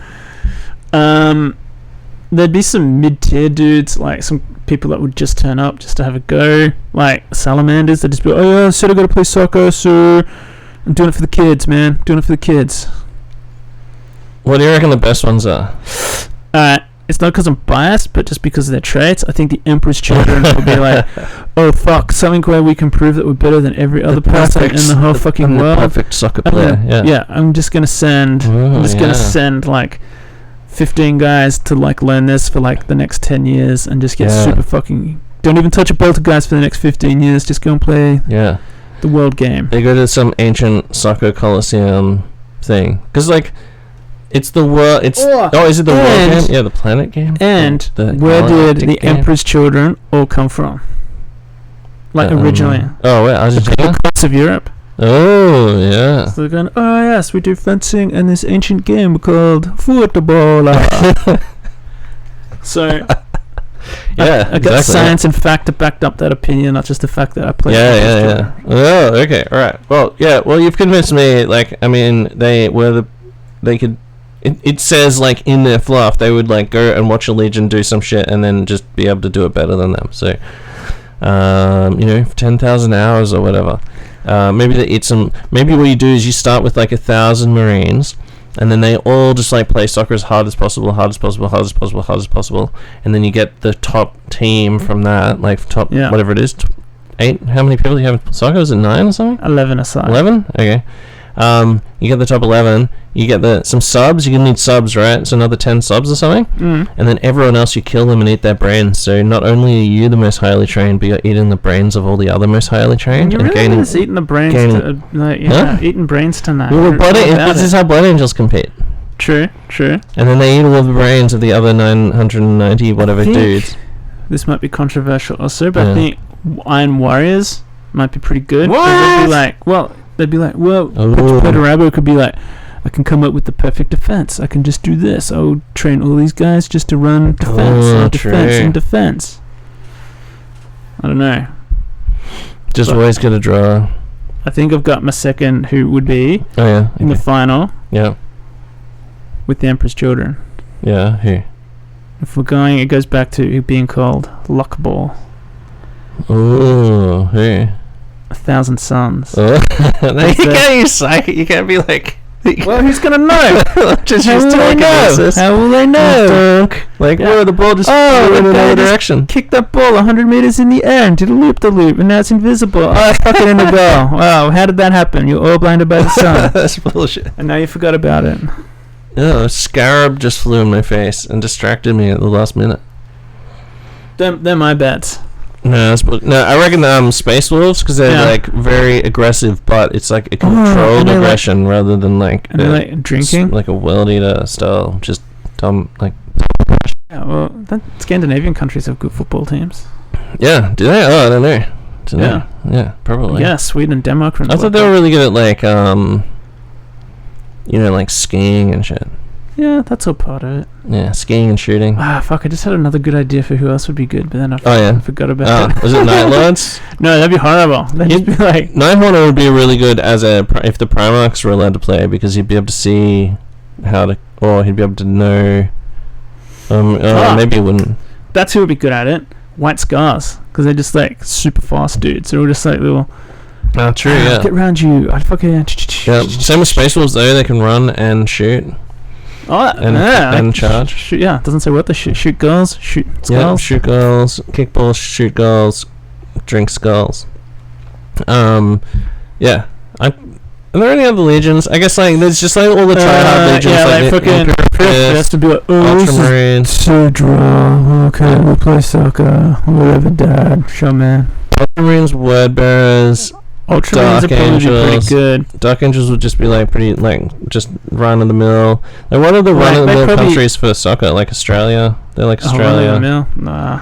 Oh, they should have asked us to put like a the top 18 football countries, and then assign a legion to each one. So Argentina, the winners. Which one would you? That would be the Emperor's Children, right? Yeah, because they're like very pretty boys. Like very, I don't know.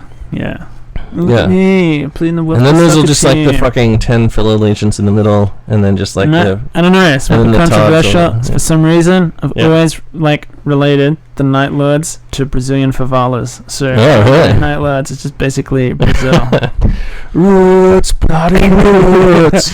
That's the only good thing that's ever come out of Sepultura. And anyway, so Piranha Antarctica is also extremely good. I'm sorry if you're from Brazil and listening. I don't know. Yeah, Brazil's awesome. We should go there one day. Wait, hold on. Who read that one? I did. So it's your turn. Oh no, hang on.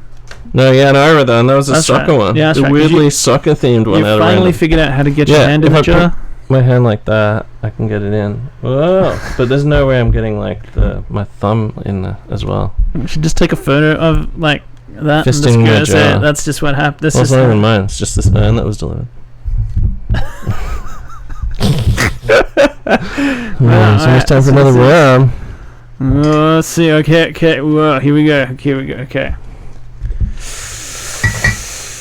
Ooh, shit. I love this one. Yeah. Okay. Roll a d20. 2 times. Describe a Christmas party on Terra where only those 2 Primarchs show up. Whoa! Yeah, okay. I'm down. Luckily, I happened to have left out my dice coffer here. If you go into the dice coffer, I'm sure you'll find a d20 in going to go, is this a natural time for a break and a rum? No, I got that from an op shop for like $20. Oh yeah, that's an Horus wax seal. Oh shit. Got that from Oz 30k. Nice. Alright, a d20. I won't be like Kurt and roll this and go, what kind of rolling more than a 6? Yeah. I haven't rolled a 13 or a 15. Alright, here we go. No. I nearly didn't. Here we go. Alright. Yeah, you roll 1 and I'll roll 1. Okay.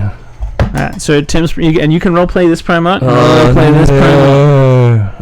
Alright, so whatever it is. You want to roll first? Yeah, I'll roll first. Should we both re-roll if we roll the same? Yeah. Or if you roll the same, or if you roll 2 and 11. Yeah, okay. 18. Oh, is that Salamanders? You're Vulcan. I'm Jagged Khan. Whoa.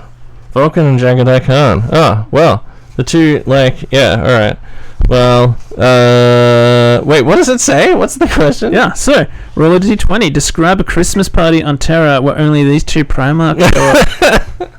So, we've picked, like... Do they just get fucking wasted? Or what do they do? Well, they are now. Like, they're gonna turn up, and, like, Jagged Khan, he'd be... So, like, what, does it describe anything about the party? Like, what does it say? So, we just turn up. Like, maybe it's a Christmas... Okay, Dad's holding a Christmas party with our stepmom, Malkador. So there's an invite, obviously standing invite to Christmas, whatever they call it. What do they call it in 30k? Is it called Candlemas or something? Oh yeah, I think it might be. Yeah, they've actually, yeah.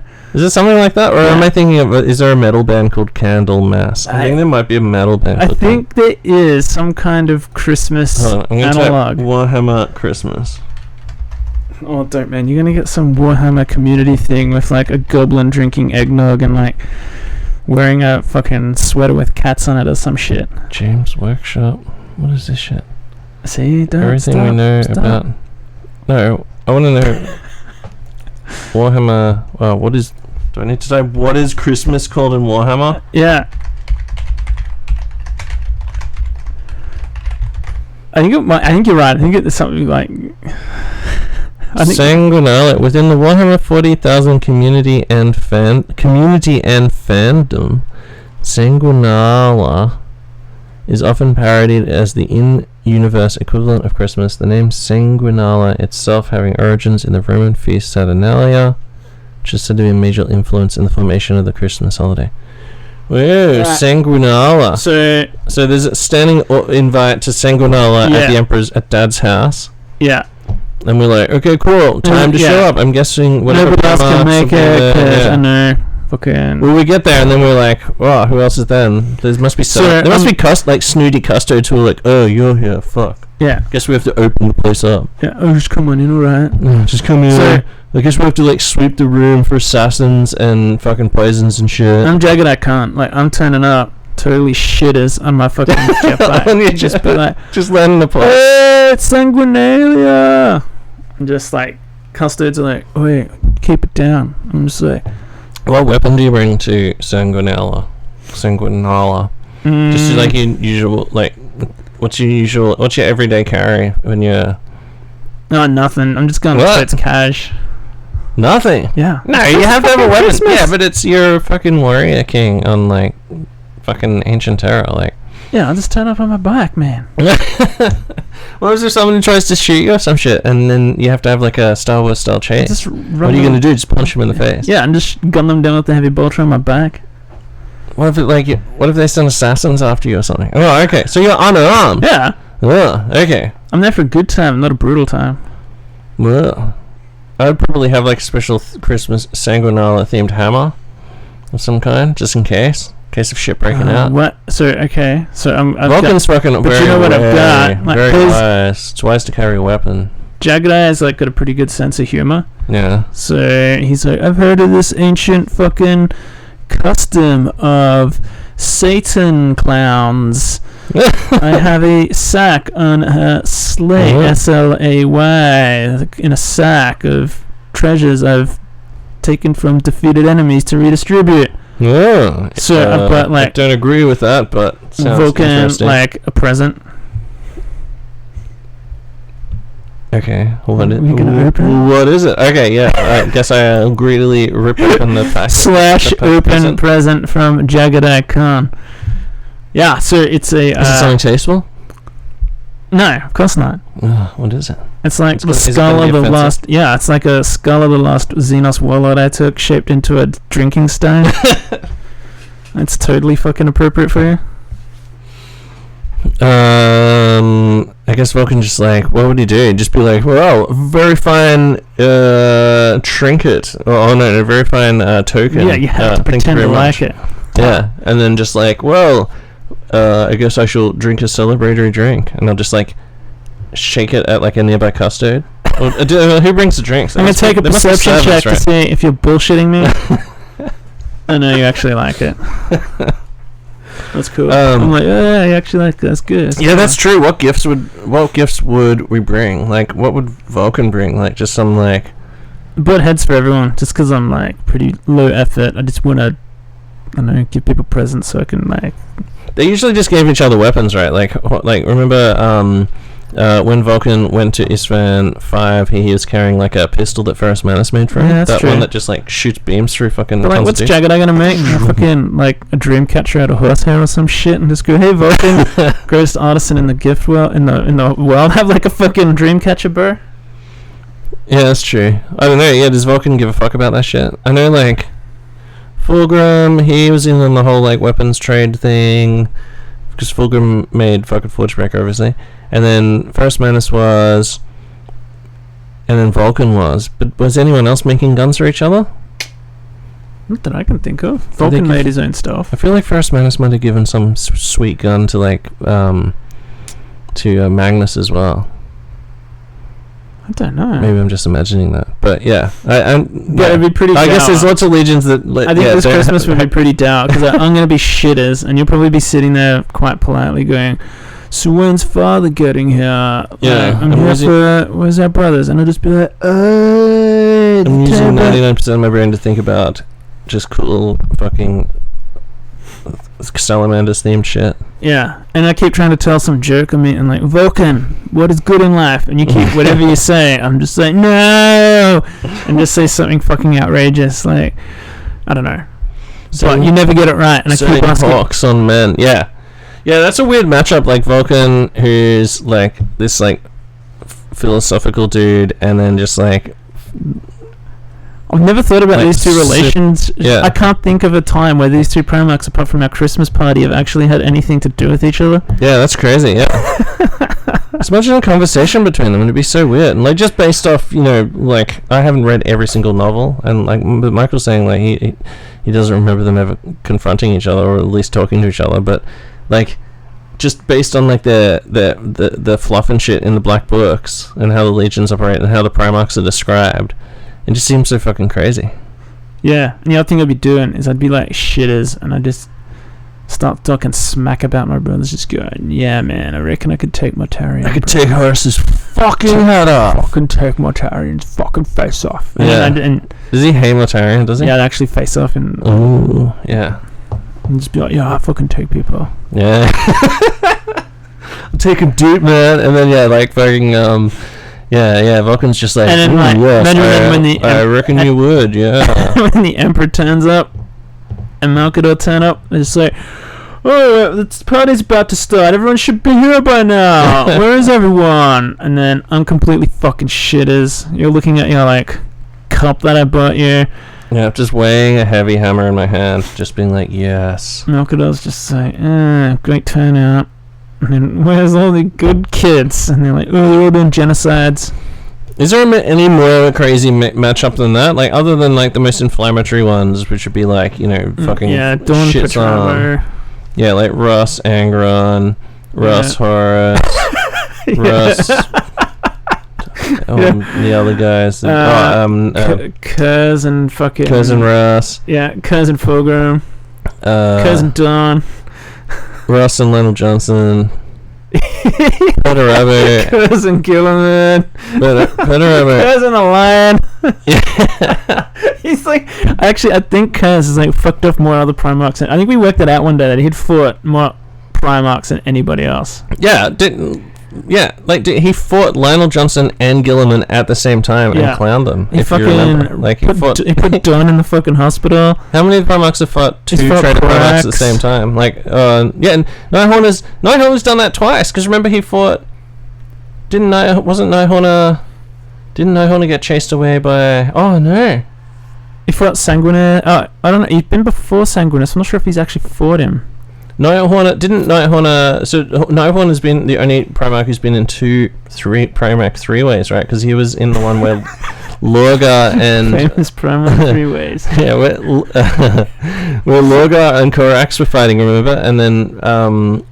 but that was like traitor. And then Kurz comes and saves him. Yeah, but that still counts as a three-way. But then he was also in that three-way versus fucking Lionel Johnson and Gilliman.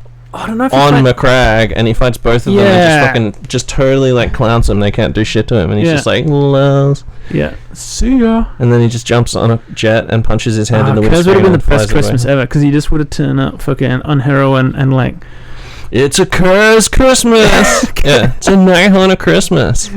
Night Haunter Sanguinala. Fuck, I reckon the most Griswold Christmas would be if fucking like Rogel Dawn and fucking Gilliman turned up. We're just in our sweaters, Dad. Let's put up the Christmas lights. An episode of Leave It to Beaver. Yeah. Wow. Yeah, you're right. Yeah. Fuck, that's a good one. That was a good. That was a good matchup. What's the most like heavy metal matchup? Like metal. Oh, like as in music or just like Russ and Horus. And Horus is in. Yeah, just like Russ and Ferris or something like that. Russ and Angron. Yeah. Guaranteed to fight is Russ and Angron for sure. Most guaranteed to fight would be Russ and Angron. Wasted. Right? If this is obviously like before the Heresy. Yeah, it'd be an awkward fucking Christmas during the middle of the Heresy. Yeah, exactly. Yeah, that'd be very awkward.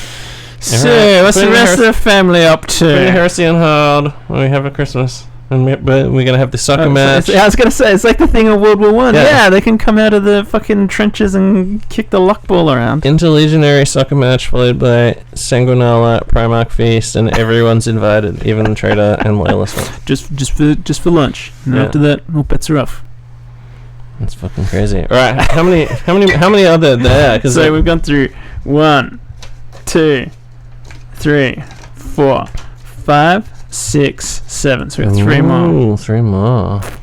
Can we pause while I go and take a fucking mega piss? Wow, yeah. We can do that.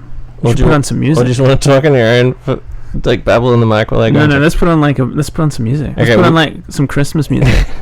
Made it like an hour and 51, but yeah, I had a few drinks before you came around. I have to go to the bathroom. Christmas music. We're gonna go load up some drinks. We're gonna play some Christmas carols. Yeah, I got the perfect Christmas song for everyone. I do? Yeah. Okay. So we won't ruin it. We just put it on. Some people who we visited in America would have heard the song on a road trip. Oh, okay. Alright. Well, enjoy this.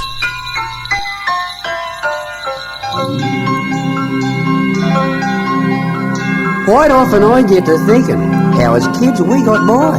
Like at Christmas time at our house, we couldn't even afford a fire. But we made do with what we had back then when I was young. Dad used to suck a peppermint and we'd all sit around his tongue. We couldn't afford no sparkly tinsel for our Christmas tree, so we'd just wheel old Grandad in and make the old cunt sneeze. Wheel him round the other side, Nana. Things changed pretty bloody quick. I got kids now of my own, and I heard them unwrap their prezzies last night when I got home. Hey, Santa Claus, you cunt!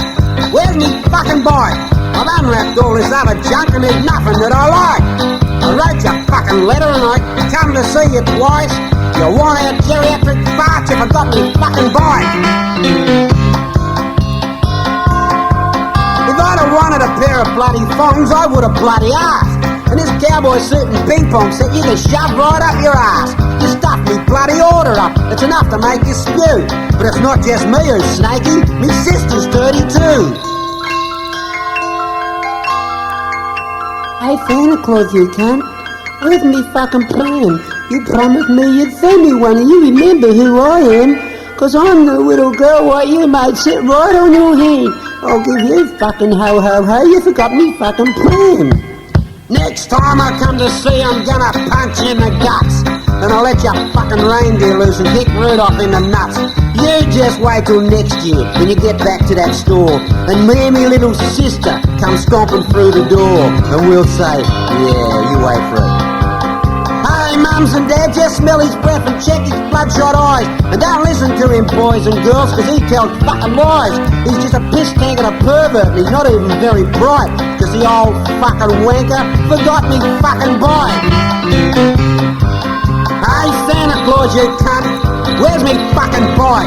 I've unwrapped all this other junk and there's nothing that I like. I read your fucking letter and I come to see you twice. You want a geriatric fart, you forgot me fucking bike. Fucking dob you in, you old cunt. Tell me, old man, I'm gonna punch your fucking lights out. I saw mummy sucking sand. Alright, we're back. We've been to the bathroom, drunk some more fucking drinks and stuff, got some rehydrated. Yeah, got some sensible water. Do you know there's people that come to your house and give you like a vitamin drip? Like they come to your house. Oh, and they cannulate you? Yeah. You lie on your couch, and then they give you like basically just like put Gatorade into you. Yeah. That can cost up to $800. What? Yeah, depending on your vitamin blend. Shit. I saw an ad for it on Facebook. Depending on what vitamin blend you want. Back in the day, a long time ago, back when I had, well, a whole lot of us had very, very basic, too much probably medical training. We could do that to each other after a big night on the piss. Saline bags. Yeah. It's a good way to learn. Just need to get some saline bags, man. Keep safe. Yeah. Keep hydrated. Keep safe with saline. Alright, so just going to give a quick shout out to our corporate Dirtbags. So for the end of the year, thanks very much to these guys. Yes, thank you so much. They're companies who support us on Patreon. Thank you also to all the other Patreons as well. Patreon people help us go to events and things like that. Help make the show happen and help us to put out content like relatively like especially at the moment with things like Warmonger, getting that out weekly and just like keeping up with the meta sort of thing. So thanks to the Patreon. But especially check out the corporate Dirtbags. These guys have companies that sell stuff and stuff that you'd be interested in, most importantly. Yeah, stuff you're interested in. Now, versatilterrain.co.uk. Get your nameplates for all your models. They're extremely nicely designed. And Keith is like fucking good dude. Remember we were just like, who has a name like Keith? And he wrote us an email going, hey, my name's fucking Keith. I'm Keith. Yeah. And yeah, he's awesome. He does like animation for like dinosaur movie, like dinosaur movies and Star Wars and stuff like that. Love those movies. So yeah, fucking amazing shit. Go to versatile.co.uk, get your nameplates for all of your models, spruce them up, get them battle ready. Next up is grimdarkterrain.com. Go to grimdarkterrain.com. You can get all your STLs for Epic Rudolph and Titanic. is the funniest German I've ever met. Yeah, Rudolph's an extremely funny dude. Very good dude. He always drops in on the Discord chat for a bit of banter. I think in Germany's lunchtime must just be like our 1 a.m. Yeah, our 1 a.m. So he'll drop in. Yeah, tired and pissed, and he's just like, "What the fuck have I walked into?" So like Michael and I, Liam or Cad or Macro or something like that, or whoever, we might be playing MechWarrior or something like that, or Darktide, and like there's just a few people up, like, and we're super late at night on a Saturday night or Friday night or whatever, at like 1 a.m. we're trashed, and then Rudolph comes on and it's like just his lunchtime, and he's just like, oh, I'm gonna fucking talk to these dudes on the Discord server, and we're just like, he's an extremely good dude. He's extremely tolerant. A great sense of humor. Of Australian humor, yeah. So yeah, good dude. And just makes like fucking amazing terrain as well. And not only that, more importantly, vehicles and things as well. Yeah, more importantly to the Grimdark Terrain. So he just doesn't sell chats; he sells excellent terrain. Yeah. Now, have you seen the Ordinatus thing? Yeah, I think I have. Yes. Man, I'm a little bit high. We still got to do that terrain. I've got all that terrain sitting there. We've got to cut out. Yeah. Oh, yeah. I will do that. It's right behind you. I will do it. Yeah. I think we said that every episode. Yeah, there's a key person letting down the team. It's me. I'm sorry. No, you haven't let anybody down. We'll have things to do. I can't. But it's pretty cool. There's a lot of good stuff. I've printed out a lot of it. I've pretty much got an epic table good to go with the terrain. And it's really good. Really easy to print. Pre-supported stuff's good. Yeah, it's fantastic. It looks great. It's fun to paint. Yeah. I think once you sign up for a membership, it might be a little bit easier to find. Or I might have done just like sneak. We might have seen some sneak. Maybe we're accidentally just like letting out too much information. I'm not sure. But he's done like some really great shit, like the massive like tracked sort of platforms that are about like what is it, like 10 by 10 mil, just the platform, then massive track things. Like Jackie has like a table with just like where the terrain is just this like massive fleet of like moving vehicles. It's fucking sweet. There's because there's fucking nothing else really like that. Like and then he's perfectly fits the aesthetic of Epic and anything 6 to 8 mil. Yeah, it perfectly fits the aesthetic for. And now he's made some like an Ordinatus essentially, and I think he's got 2 weapons so far. One of them's like this massive like sonic weapon, I think. So maybe I'm saying too much. Oh no, I'm in trouble. Hush. Oh no, I'm worried. Maybe I'll have to edit this out. I don't know. All right, well. GrimdarkTerrain.com. Jump on there. Like, there's amazing shit on there. If you're into Titanicus and like building and terrain, like a table of this stuff, like done up like with like nice like geological sort of basing and stuff. Chef's kiss. Mwah. So good. Next up is crystal-fortress.com and Crystal Fortress alert. On just one day ago, I was standing next to Michael, and Michael was digging around in his Crystal Fortress, and a random guy that we haven't met before, and now we know, walked past. Yeah. Just say, hey, cool case, man. And said, nice case, man, to you. Yeah. And we don't know him. That was totally like, so yeah. Someone recognized. Street cred. Players recognize players. So yeah, a random guy, and that was not set up by either us or Crystal Fortress. By that all day, and that made my day. Yeah. So people will recognize if you have a crystal-fortress.com Crystal Fortress for your models. Keeps them safe, keeps them amazing. We've got I got an email from them. We've got to get back to them. Cool. Yeah, we can get back to them. Wink.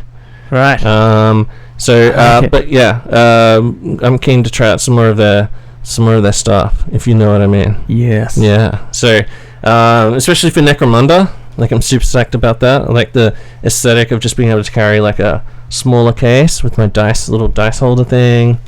Just some cards and shit like that. I don't need my massive box with the tray and everything. That would be go slimline, you know. Because that's my goal. To like when I finally do a Necromunda gang, I'm happy with. Just have like 10 of them in a nice little crystal display case that I can Fortress display case I can just look at the entire time. Yeah. Super cyberpunk as well. If their fans are in Crystal Fortress. Ooh, I don't know if I'm gonna go cyberpunk. I think I'm gonna go like ultra cultist. Whoa. Versatile terrain.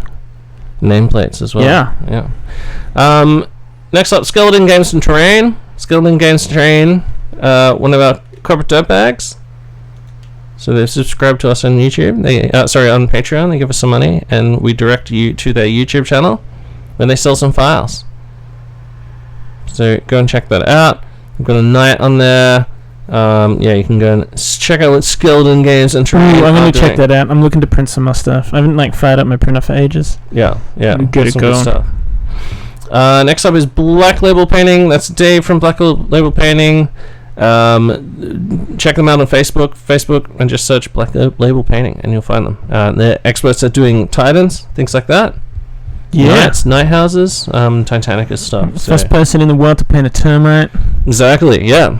Exactly. Yeah. So Dave's dude Guinness World painted one overnight. Guinness World Records people should come to fucking Adepticon, and just so they can give him like a plaque that says you're the first person in the world to paint X. Yeah. Can confirm, and I played because I was in a doubles game. Brendan Hickey and I played him in game 2, day 2 of this event. I'm pretty sure, or maybe it was day 2, game 1 of this event.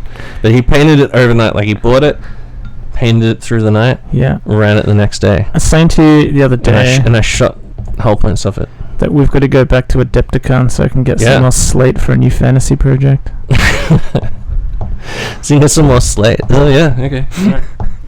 I mean, we'll play some 30k while we're there, but... Yeah, exactly, yeah.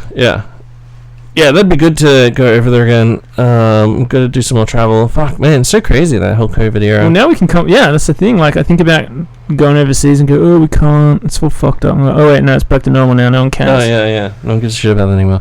Russia and stuff. Yeah, okay. Yeah, we definitely need to do that. At some point. Go to, like, some fucking megacon, either there or wherever. Alright, and lastly, but by no means leastly, Quartermaster, hashtag by Quartermaster. Quartermaster has a new version out.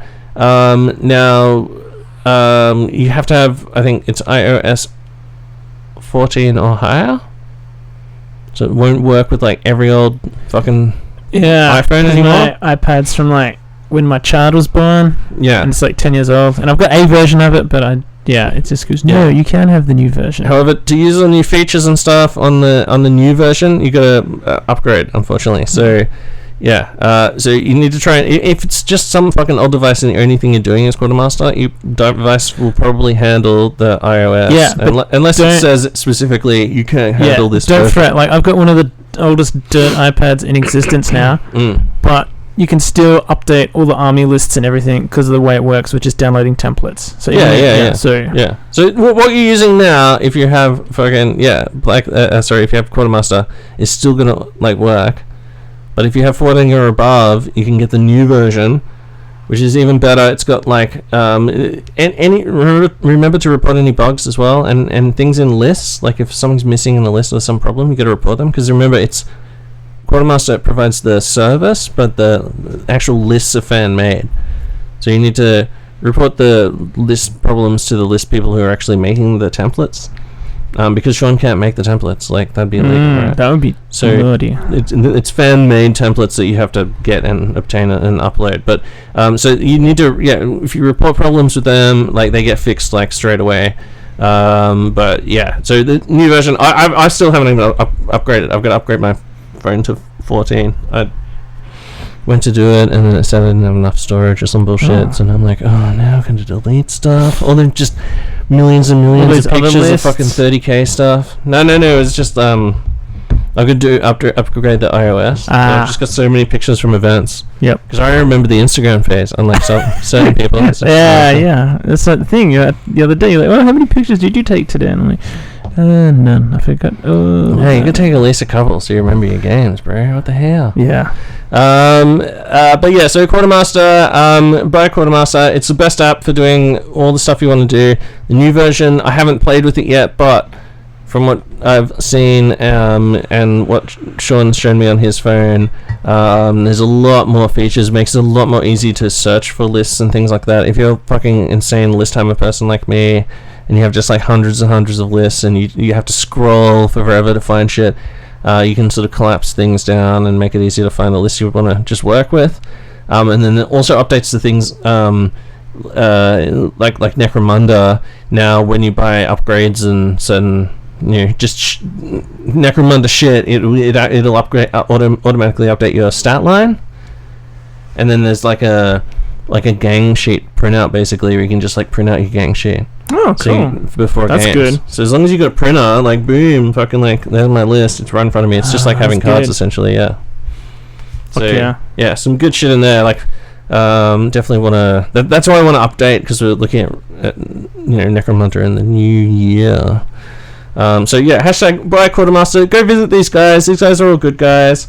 Spend some money. Well, spend a few dollars. Dirtbags. If you get some Christmas extra bucks or whatever, go throw some money to some people in the 30k community.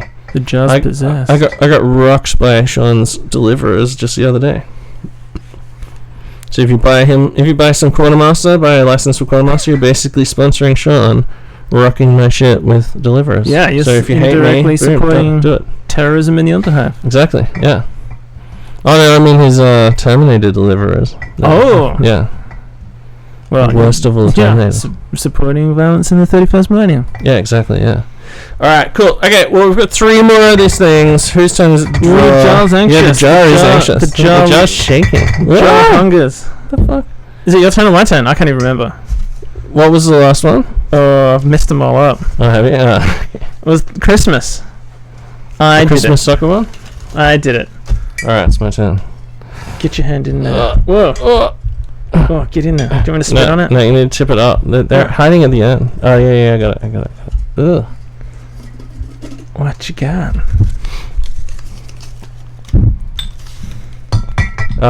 Dreadnoughts are the new breakthrough unit of 2022. Ooh, great. Tim, explain your 2 games versus FOTA. Ooh. Fury of the Ancients. Okay. Spicy. So, I played 2 games versus Fury of the Ancients since the game came out, since the last, actual sort of 30k, sorry, Eye of Horus episode came out. It's been a fuckload of Warmonger episodes, like 12 or 13 or something, I think we're up to 15. I've played tons of games, been playing like every month. We played 2 games, and then games in between as well, and in between our sort of last Necromunda event, we've been playing some games on Thursday nights as well.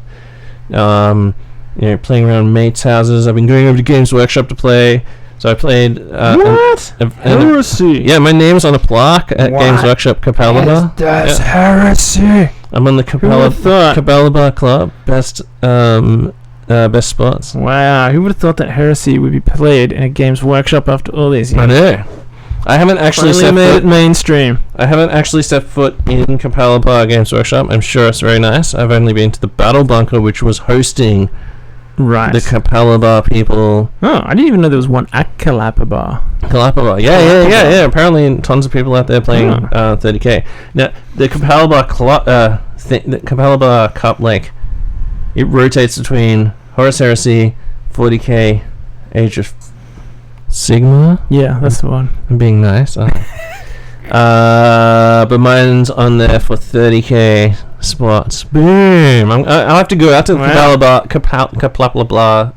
thing. I haven't been to Capalaba in fucking forever. When was the last time you were in Capalaba, mate? Fuck, man. That's further out than the Sleeman Sports Centre, right? It's out past down that road. Yeah. Further down past Sleeman. Yeah.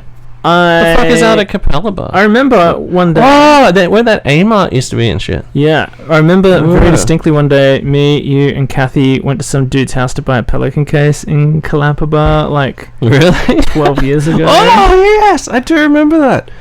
Oh yeah, I remember sitting in the car, and then you ran in and ran out. Yeah. Whoa, yeah, crazy. Blah blah blah blah. Blah blah. And I think that's it. And one day I think me and you got lost there on the way to our first Cleveland event, and we went past. We drove around in there and went the wrong way, and then drove back through it, and then drove out. Yeah. But yeah, that's it. That's my experience at Capalaba. Crazy part of town. It's inland from Cleveland and Birkdale and Thornside. Oh, inland from Birkdale. Ooh. Yeah, crazy. But yeah, so cool. Played at the Battle Bunker against a whole bunch. There was people from the Capalaba store, and it was just an open thing. So I was like, okay, I'm gonna go along, and didn't cost me any money. That's cool. And I got your Esche bag. I got 3 games in one day.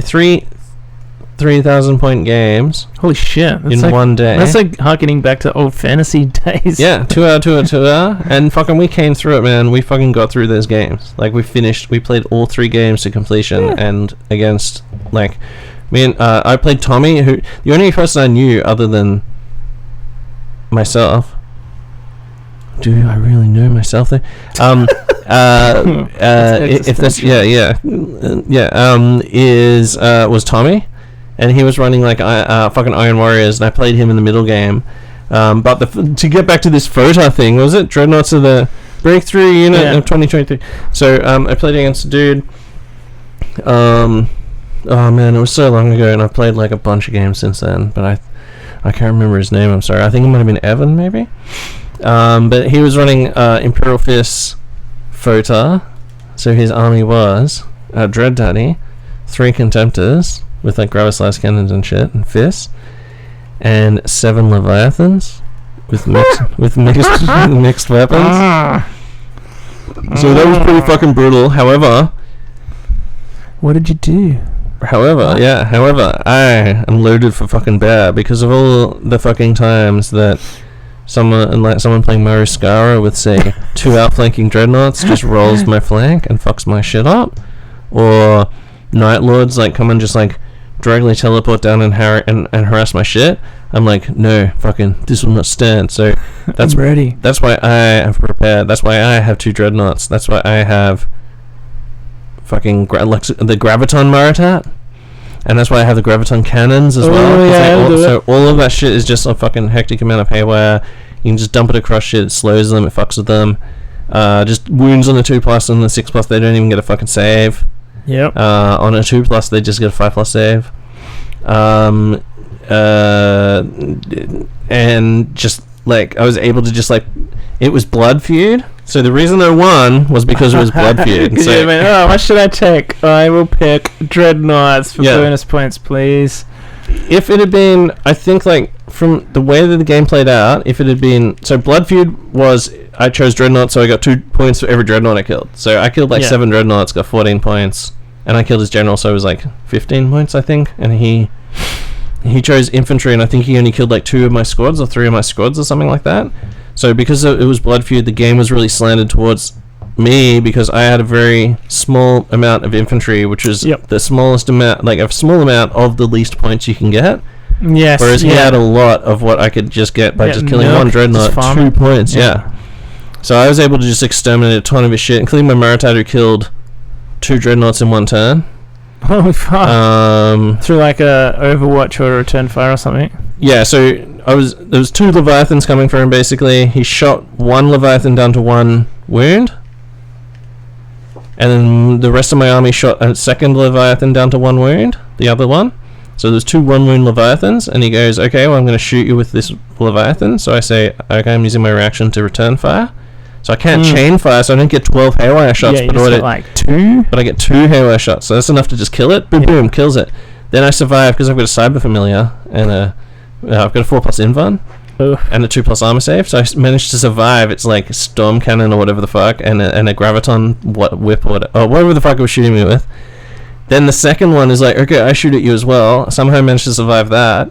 Then it goes, I'm going to charge you, and I'm like, I Overwatch. Boom, boom, killed it. Just dropped it like a sack of shit. So I killed 2 in the other player's turn. Then a Gravis Las Cannon Contemptor just came along and killed him with the Las Cannon. But, you know, still killed 2 dreads, man. So that was pretty fun. And that, I think if it had been that mission, or even if it had been a mission where he had to get scoring shit into my deployment, because he only had 3 Contemptors that were scoring, and they were behind a wall of Leviathans, but... So you just would have liquidated them and he couldn't score? I think I could have... and I was kind of hobbled by the fact I used... Instead of taking my Atropos, instead of taking Tudor, I took the fucking worst thing in the entire game, which is the Plasma... I talked about in an episode of Warmonger. Have I told you how fucking shit this tank is? The Plasma Omega Plasma... Yeah, it's open top. It's Omega, yeah. It glances counters pens, and if it dies from a pen or it dies from an overheat from it gets hot, and it gets hot on its main gun, then it explodes at D6 plus 6 inches at strength 10 AP4. You better off just driving that bad boy into the enemy and just going, blow me up. Yeah. Well, I tried the first game. I tried against the Dreadnought army. So against Evan, I put a telekinetic shield over it to try and keep it alive, so I could just. Because the template was just big enough that I could hit more than one Dreadnought at a time. Because it's like 7-inch blast or some shit. But it's also not very good against dreads because like it can do 1 wound to a dread and it just, you know, like it's fucking 600 points. Yeah. It's just a fucking shipper. But yeah, so that was the first photo list, and I won basically because the scenario was definitely in my direction, and also my list, and also I was prepped, and just because like dreadnoughts are just I got rolled a couple of times before I started running my own dreadnoughts. Yep. And since then, like my dreadnoughts, so I've played, since I've got those dreadnoughts, I've probably played like maybe 12 games or maybe 10 games or 12 games or something like that, and those dreadnoughts, like I think one of them has died once. and that was against the Imperial Fist photo, and it was mutual destruction against his Dread Daddy. Like, I did, like, he had to roll like 12 saves, I had to roll 6 saves, and we both just died. I think that's one of the only times I've lost my dreads. I'm using my dreads just basically like short my line and try and like sort of reinforce my line. Whereas, I don't know. I haven't played a game against them where scoring objectives has been a thing. So the second game I played against was Josh. Like, shout out to Quayle, he's been on the show before. And he had his World Eater Photar. Oh, that one would have been... Were you there at the last... Oh, no, you weren't there. Yeah. Because he had a big thing the night before. Quayle's like good dude. He was running a Fury of the Ancients list back in last edition, back when you lost a VP for every fucking one that died. It wasn't optimized. Yeah, so imagine like if those rules combined with fucking Blood Feud, I would have been getting 3 VPs per dread. So he wanted to run because he was running in last edition when it was fucking trash, and he was like, oh, I really want to run it, but I don't know, it's a bit of a dick move. And I'm just like, no dude, I will definitely play you game 1. And like, it'll be easy to find someone to play in game 2. Like, Randy ended up playing against him with Custodes in round 2. Ooh, that would have been untidy for him. It was a crazy battle. So I played... this is where I started running Dirtbags, and it turns out Atropos cannot fucking kill a Dreadnought. Yeah, cannot fucking kill a Dread. If you get lucky, you might be able to kill a Dreadnought on the charge with an Atropos, but like, it isn't like the glory days of the Atropos, like where you would like one shot a fucking... it's rubbish, that raw one with that thing. It should be, okay, if you're a man with a las cutter, sure, but if you're a super heavy vehicle, fucking no, it's not like... The only chance you stand is if the thing is fucking stationary, so you hit automatically. Yeah. But you only get 1 attack, and it's only strength 10 AP 1. Like, whoop-de-fucking-do. And what does it have? Sunder or something, maybe? It doesn't have any good special rules. Like, not only is it shit, that cumbersome rule makes it trash, but it also is just like, it can't hit for shit anyway. Yeah. So if you hit a Dreadnought, you get... Okay, so you get 1 hit, so you get 5s. 1 attack at strength 10 AP 1 that only hits on 6s because it's only weapon skill 1. You get 1 attack at weapon skill 1. Less. Yeah, and it always strikes last, or basically, or whatever the fuck it's called. Dread will get like a fucking save against it. Yeah. So Dread gets a 5+ save. That goes to initiative 1 as well. So first of all, Dread gets to punch the fuck through you, and you're just a 13 to the front vehicle.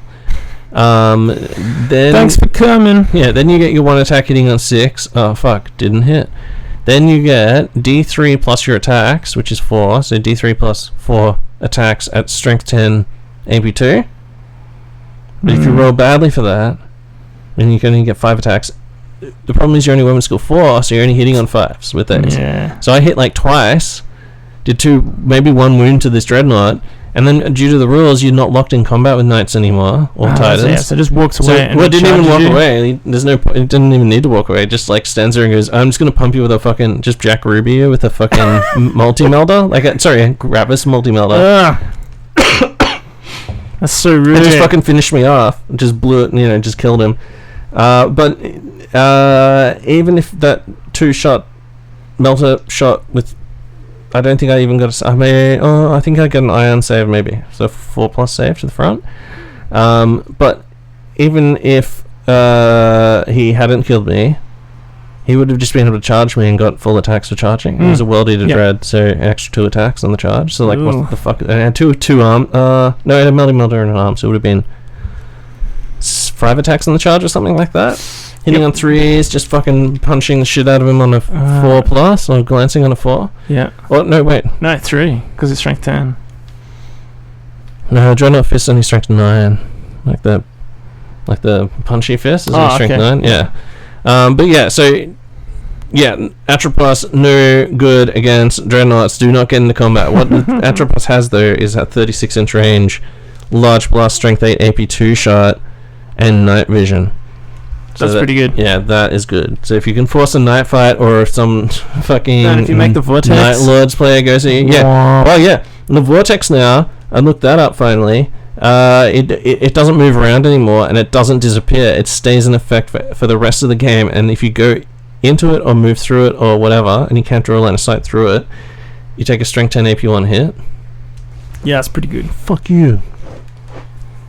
But I wish it moved around. That was cool how it used to move around. You were like, oh, it's time to fuck away from that. You know what you could do there is, if you had a Primarch or something that doesn't mind taking a strength 10 AP1 hit, because you're getting a save against it. Just hide in there? You could hide in it, because it's a large blast. You can't draw a line of sight through or into it. So if you're just standing in there, no one can shoot you. So technically, you could lay one down on an objective and then put like a scoring model I guess like, what the fuck. Hey, where are you going to find that? Unless the Primarchs become scoring somehow. Yeah. That's pretty rough. Find a way to keep him in coherency with a unit and that has a herald in it, thus giving him a line, and then he hides in there and can't be shot. Oh, but then they can just shoot the rest of the unit. He's probably going to die. The rest of the unit has to hide behind it there. Yeah, I don't know. Okay, so... is it... Fota... Yeah, so that game against Josh... Real? Yeah, that was a much different sort of army. He had like way more just like variety of dreads. Like I said, my Seekers took one of the dreads out. It was also an ambush scenario, so I had like a split deployment. So it was like this is the thing, right? Everyone talks about this math hammer shit, but then when you get on the table, I had this game against like who the fuck's ever math hammering like 7 Leviathans? Or I got on this table, whoever fucking math hammers where you have to split your army into 2 ends and deploy and try and defend 2 deployment zones against a dreadnought blob in the middle. Yeah. No one ever fucking math hammers that shit. So I was able to just like destroy all the shit at one end and keep one end clear, but then he overwhelmed one other end. Yeah, he just went all one way. Yeah, and was just able to like tear down all my graviton cannons and shit like that. And my Atropos on that side was meant to just like, just kill these 2 dreads and then just move in and fucking just surround shit. It's not just blasting shit, but just ran into the very first dread and just got annihilated. So yeah, definitely like, I don't know. Am I keen to fucking play more knights? It's 500 points for the Atropos and it fucking does nothing, man. Like, a predator in a corner, in an extreme corner for 120 points or something with a conversion beam HCB. I could do a large blast strength 12 AP1 into a large part of the table for what, like a third the price or something, or less. Yep. Like almost a quarter the price if it's 125. Yeah. So I don't know. No comparison. Yeah, it seems really expensive for what it is. But overall, what's your takeaway for Fury of the Ancients? Is it OP as fuck? I think like if you want to run it and you're thinking like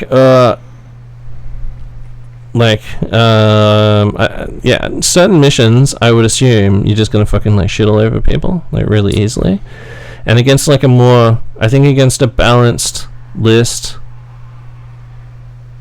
you'll just fucking like just be way too much for them maybe, because like just basic tactical squads, they can't really do that much to you. Like it's pretty situational, I think, because like if you take like, imagine taking Fury of the Ancients Iron Hands fucking list. Yeah. Oh yeah. Well, another guy at that ape shit. Yeah. Well, another guy at that event had an Iron Hands Fury of the Ancients thing with just like whatever it was, fucking 15 contemptors or something. Holy shit. Yeah, that would be fucking rough as fuck. Because just my 2 contemptors just sit in my zone with the conversion beamers. So I've purposely gone with something that's a bit more like, artisan, and then a graviton palm. So they're pretty expensive.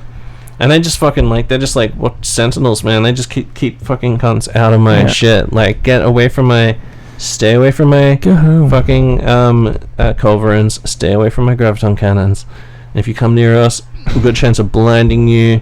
And then also if you're like, and then you can just like, just strength 12 beams are fucking really, really good. Yep. Like hitting vehicle with a strength 12 beam, they fucking know about it, man. Like, straight up just fucking 5+ kill a Land Raider or whatever. It's pretty powerful. I remember because when Cecil played his Fury of the Ancients, everyone's like, what the fuck is that shit? Yeah.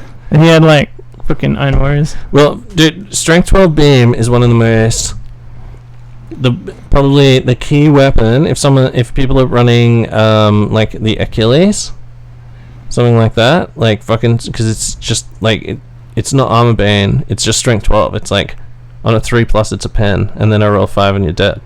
Like it's just so fucking good. Like it just cuts out. It doesn't need to be lance because it's strength 12. Like it's just fucking really good.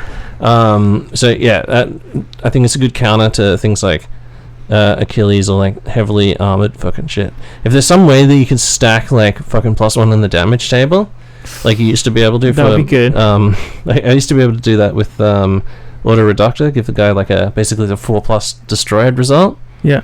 But yeah, I don't know if there's a way to do that with Marines. It'd be good if there was an Iron Hands way to do it. That's for sure. But yeah. So anyway, against Foda, like I would say just I don't know. You know what? Like just run it maybe once or twice, but don't like make it your whole fucking thing. Like, maybe say, I don't know. If you want to try it out, I'd say, hey bro, do you mind if I run this to see how it goes, and let the other person make a list that might counter it. I wouldn't just turn up to an event day and just be like, oh hey man, here's my fucking 1500 points Fury of the Ancients Iron Hands list. I'd be like, cool man. Yeah, exactly, yeah. And if you don't know what the missions are as well, and you want to run Foda, like, be aware, like, you might not just win every game. Like, you might just, like, the mission might rob you.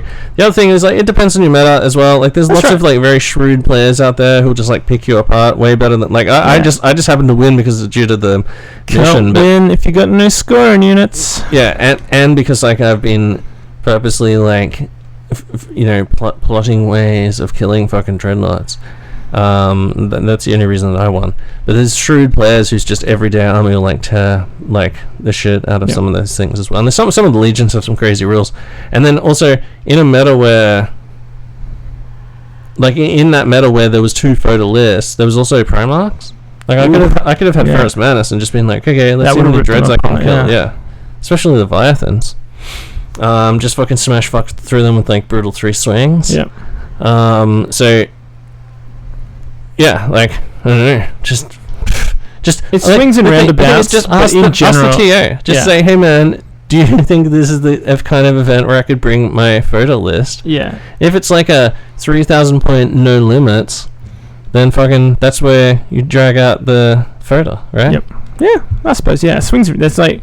If people are just like, so one of the good things about the Briz 30k local scene is that basically Jack just goes like, hey, what do you guys want to play? And then we go, hey, yeah, this is what we want to play. Or after Jacob's events as well, the Horus Heresy Lodge events, at the end he'll say like, hey, what do you think about this? And people say yes, no, whatever. And then he takes feedback, obviously outside of that from players, especially active players. He's more likely to take feedback from people who show up to his events over just like people who don't. They sort of take the temperature of the room and sort of figure out what we want to play. So the meta will tell you whether it's a good idea or not. 100%. Or just ask the fucking TO. I think everyone should play against it at least once just to see what it's like. Yeah, especially before they like cry about it, because like I guarantee you play against it, just think about it, and then they start putting their dreadnoughts down.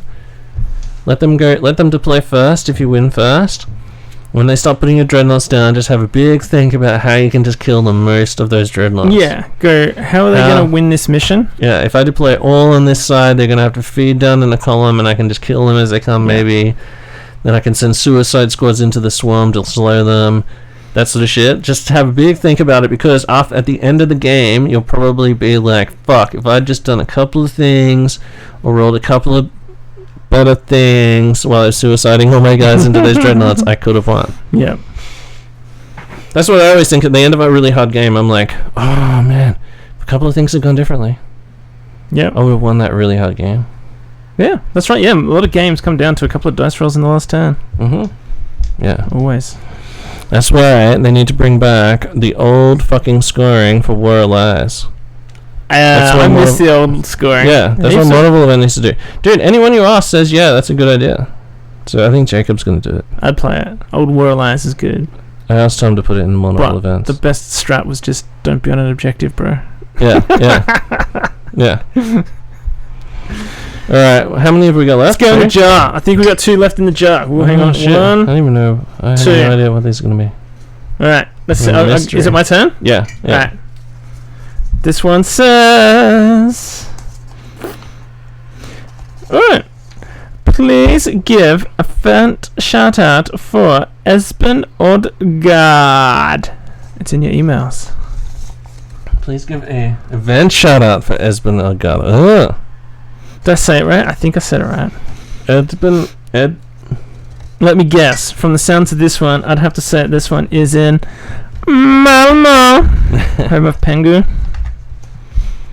I don't know, so. Apparently, there's. I was reading this really niche thing the other night. It was like, wanted people to play this new Star Wars game, and I was just like, ooh, I'll play a new Star Wars game, and it's gone, yes, this event is like, this playtesting thing is open to anybody who lives in Malmo, and I'm like, what? Only Malmo? Yeah, well, it says, yeah, it was like, people in Malmo will be given heavily preferenced, followed by people in the surrounding regions, because it was like actually coming into their studio and like playing the game. Okay. And it happened to be in Malmo because it's some EA Star Wars game. Yeah, right. Okay. So I was just like, Raspberry, so they're not going to send it to me. Oh well. Alright, well, in Malmo. somehow these fucking people knew that we had an email here, so I managed to find it. Event shout out Esben Odgaard brackets send the 8th. Well, so he says, hi guys, it would be really awesome if you could give our Heresy event Slaget Pahiden Battle for Dustrama a shout out. How would you say that, Michael? Let me have a look. Oh, fuck. Did that just kill Slaget Pahiden Battle for Dustrama. Yeah. Dustrama? Yeah, I'd say it's exactly right. Yeah. Is it in Malmo? It's in Denmark. Cool. Yes, in Denmark, yeah. So the event is being held in Herning. Oh, shit. Oh, fuck. Hold on. Stop. Oh, fuck. Whoa, unsolicited spilling of drink. Yeah, that was hectic. Getting too crazy about this shit. Okay, what were we... I was going to say we have to apologise to Denmark for beating them in soccer. That was totally accidental. Like Australia, actually. Oh, we beat Denmark? Yeah. What? Yeah, I think Australia knocked Denmark out. Well, not knocked them out, but by beating them. Meant that they didn't get in. Yeah. Oh, we're sorry, Denmark. We don't even really care about Denmark probably would have won. We play like football where you slam into each other and shit. Yeah, we're a country of Steve and Bradburys. We thought we could just default it to the... We're where Steve Irwin's from, mate. We don't play kick and giggle down here, bro. Alright, so, I remember seeing a post just recently saying that Denmark, we're going to go back to the first edition. Oh, really? Uh-huh. You know what? That would probably be one of the first kind of... I don't know. I'm always on Facebook watching groups and like just lurking and skulking. But overall, I thought that like the second edition has been pretty well received. I know it's not everyone's cup of tea, but in general, it's been pretty... I know, like I said, there's detractors, people that just don't like it. Yeah, fair enough. Yeah, there's a lot of people, and I think one of the biggest things is people are concerned about reactions and shit, and they don't like them. But I haven't really found them...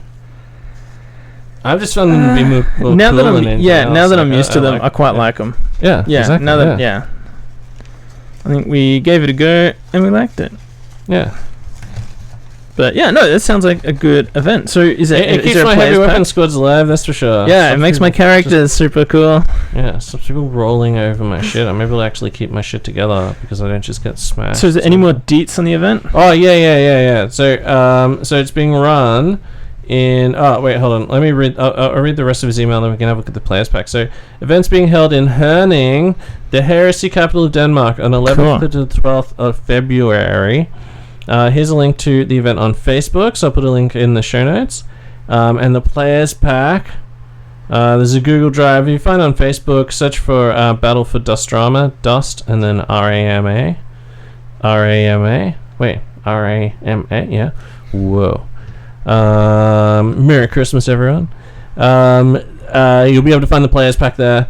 So it says, thank you so much in advance. Your podcast got me into Heresy, and it's still keeping me hashtag hard for Heresy all these years later. So yeah, awesome. Thank you very much, Esben. He says, regards, Esben Harbo Odgaard. I'm looking forward to hearing your pronunciation. So how would you say his name? Esben Harbo. Esben Harbour Odgard. Yeah, I think you pretty much nailed it. I think I could only butcher it. I could only say it like so I could put. It's really hard to Australianize. Esben Harbour. Esben Hard by Odgard. Just over here, you'd just be called Oddie. Yeah, Oddie. Get over here, Oddie. Get over here, Oddie. Reindeer's got caught in a fucking in a blender. Yeah. Delicious, just mate. His tongue's jammed in there.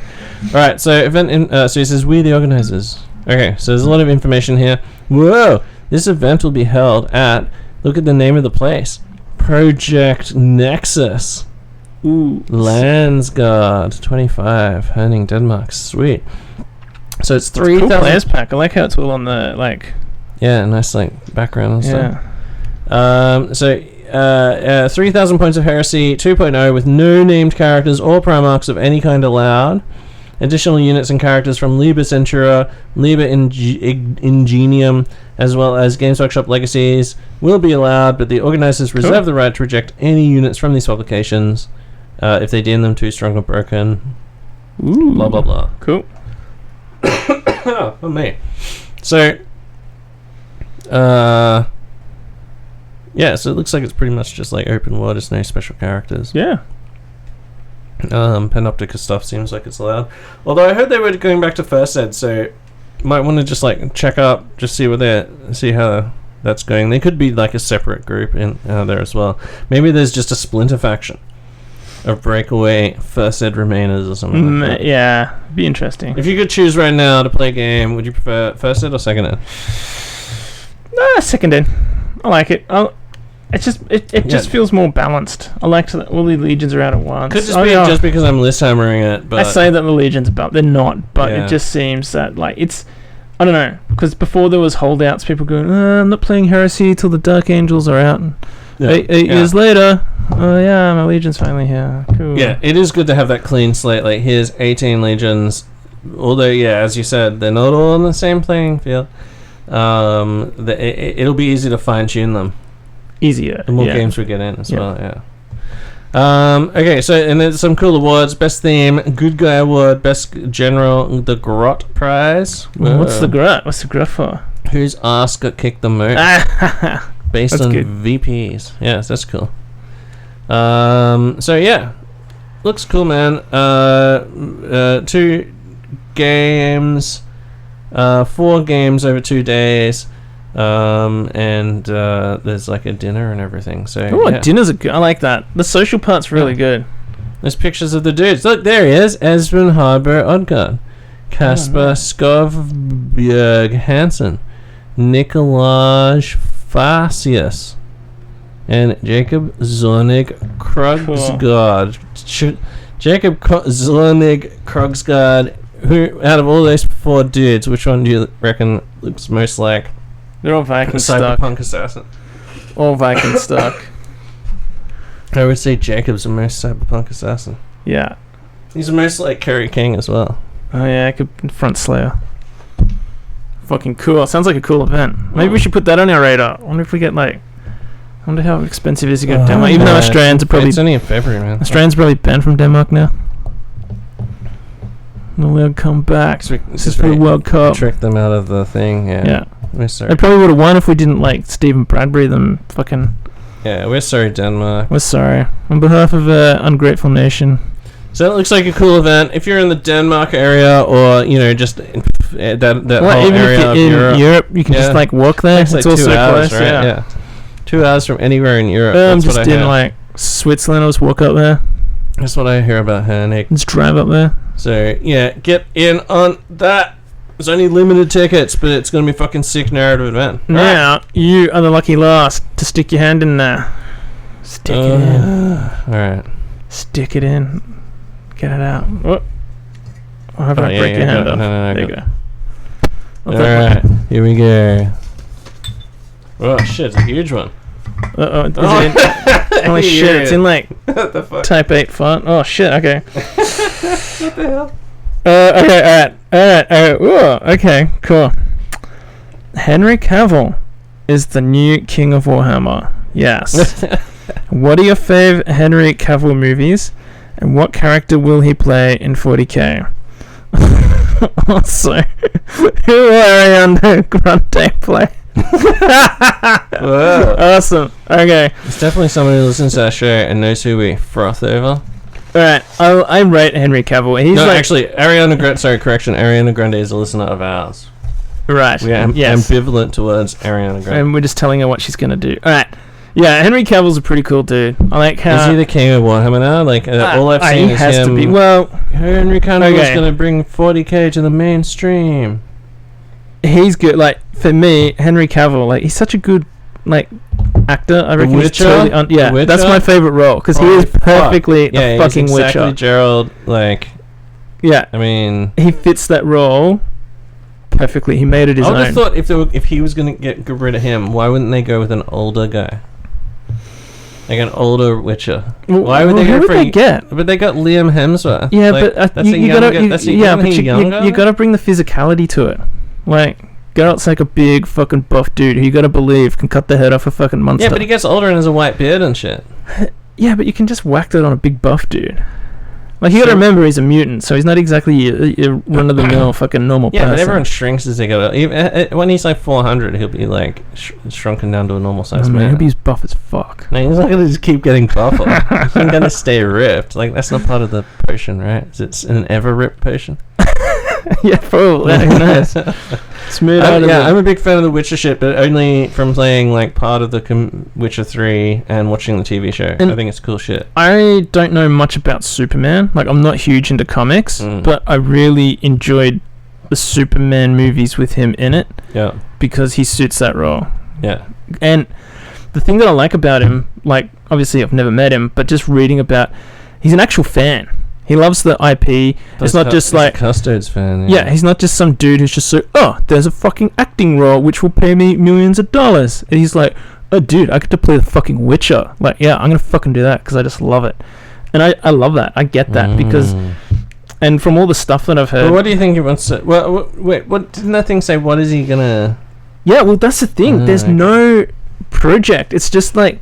I thought he was going to be James Bond.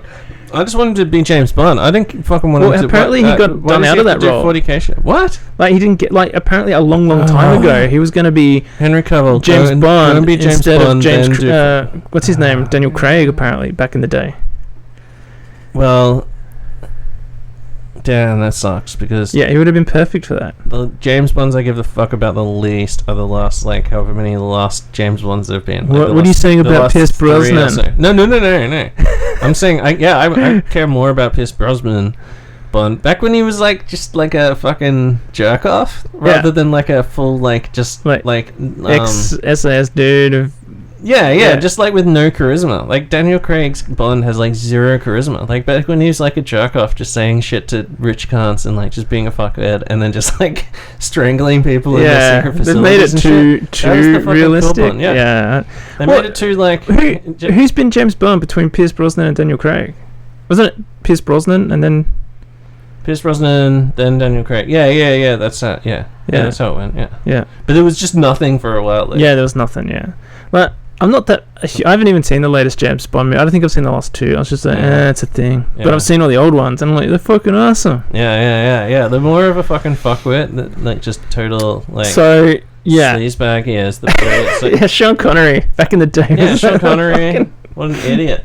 But, yeah, that's why, like, have you seen that movie, The Man from U.N.C.L.E.? With him in it? Yeah. Yes, that's really good, like the Cold War thing. Yeah. I thought that was fucking sweet. That would be like a cool Bond. The other thing that I would love to see is a real life Archer with him as Archer.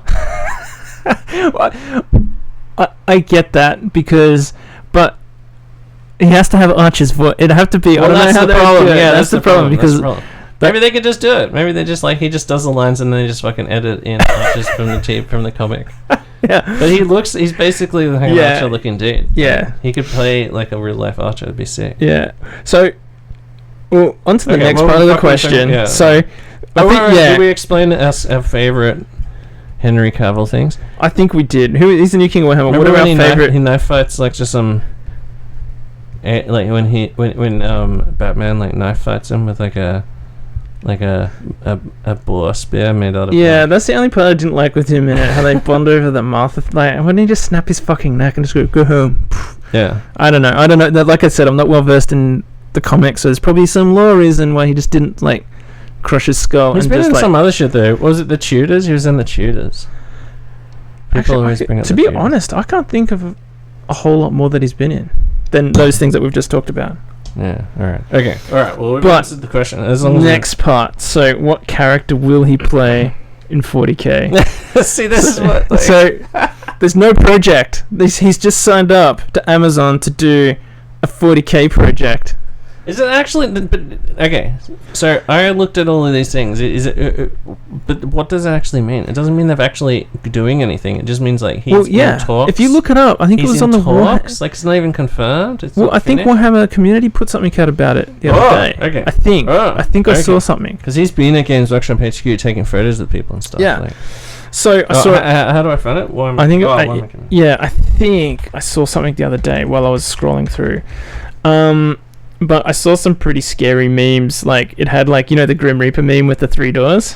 Oh yeah. It has like Amazon offices, and it's got the Grim Reaper went to the Wheel of Time door, and then it went to the Rings of Power door, and then it's got the Grim Reaper knocking on the 40K door. Oh, that's brutal. Oh yeah, here we go. Look, Warhammer starring Henry Cavill. Yeah.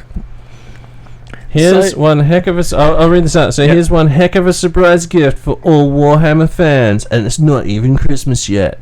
Games Workshop and Amazon Studios are working together to bring the Warhammer 40,000 universe to screens, big and small alike. And there's more. One of Warhammer's most famous superfans, Henry Cavill, well known for pointing out chandeliers that look like Blackstone fortresses, is on board too. He's bringing his lore and expertise to the mantle of executive producer and his sword arm to the starring role. The starring role? Yeah. What? So he's going to be a Space Marine? Well, it doesn't say. It just goes he's doing this project.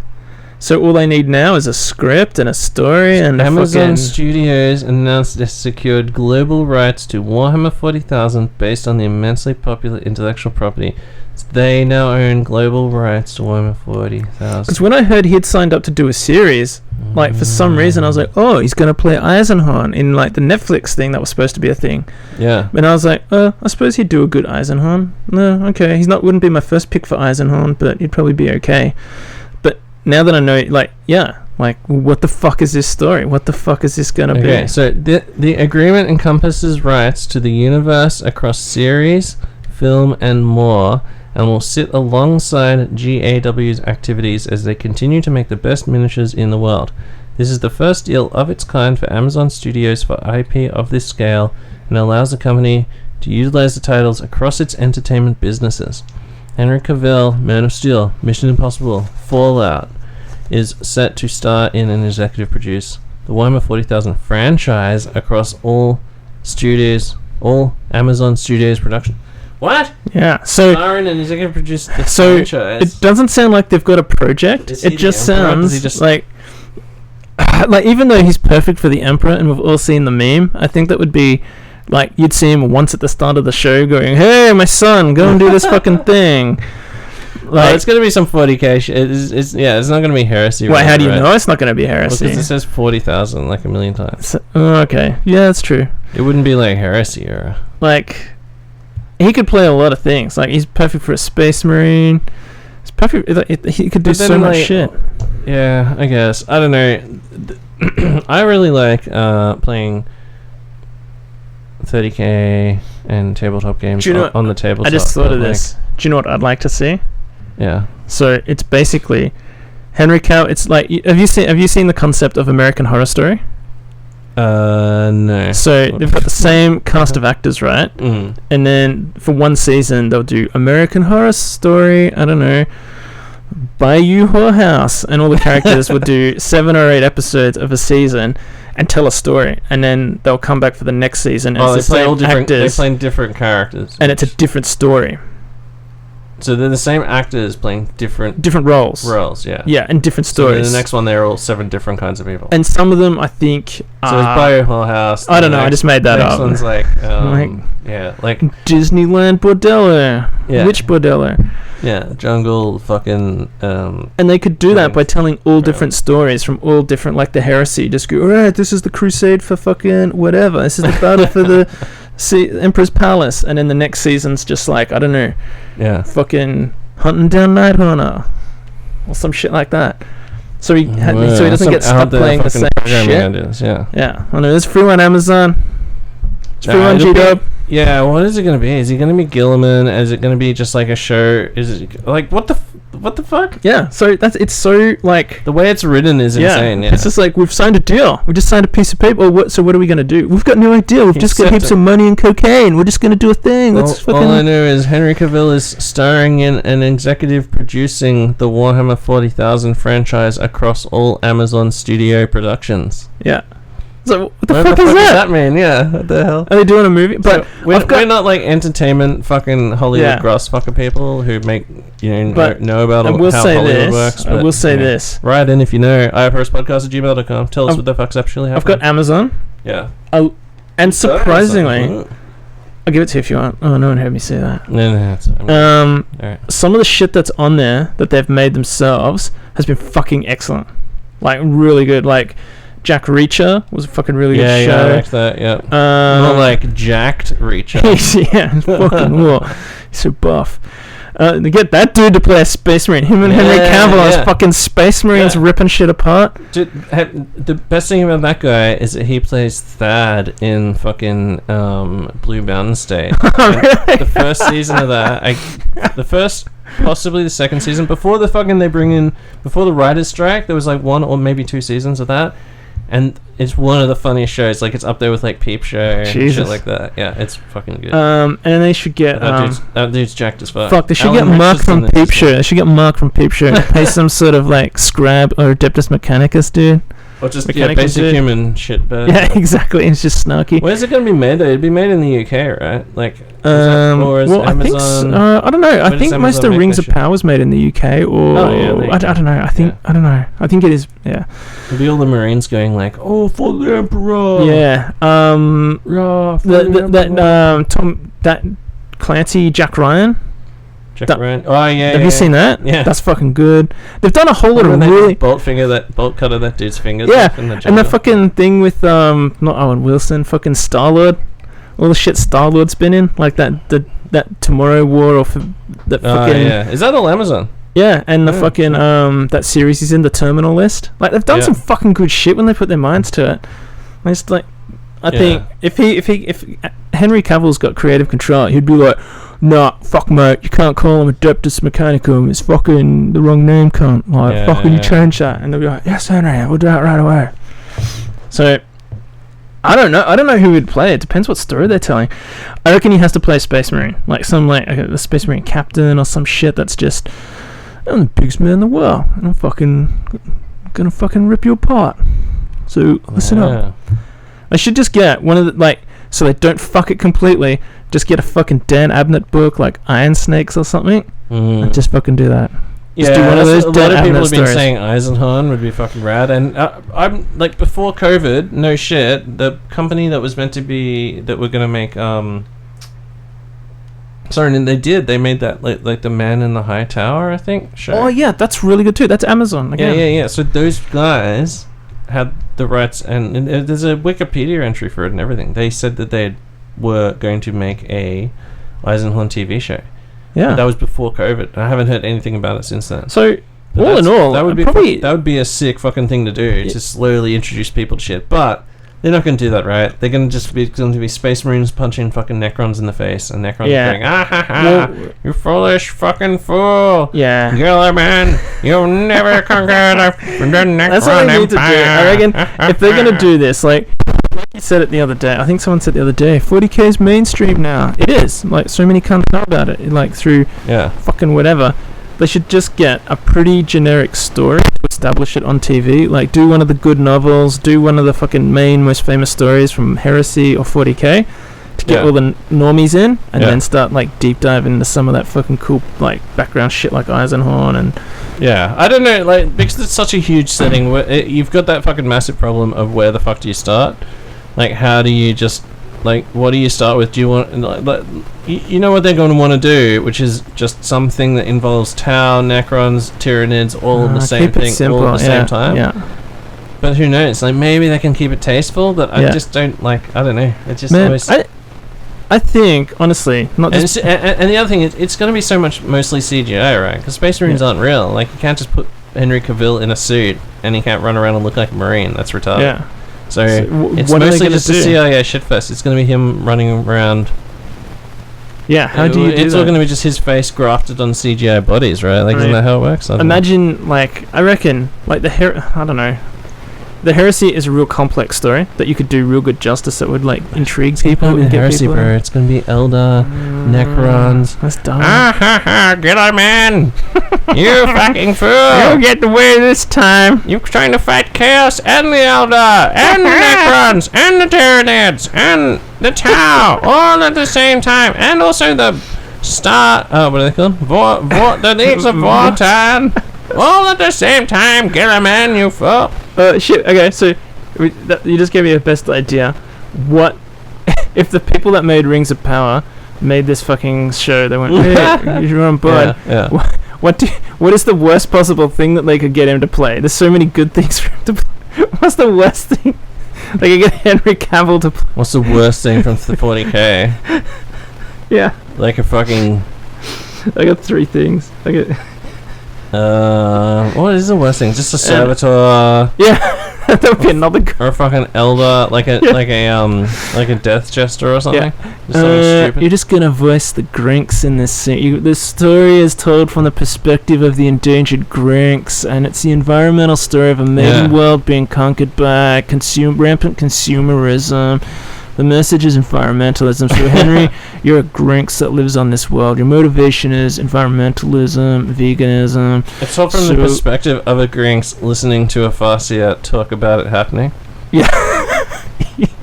Yeah. In a dream. Yeah.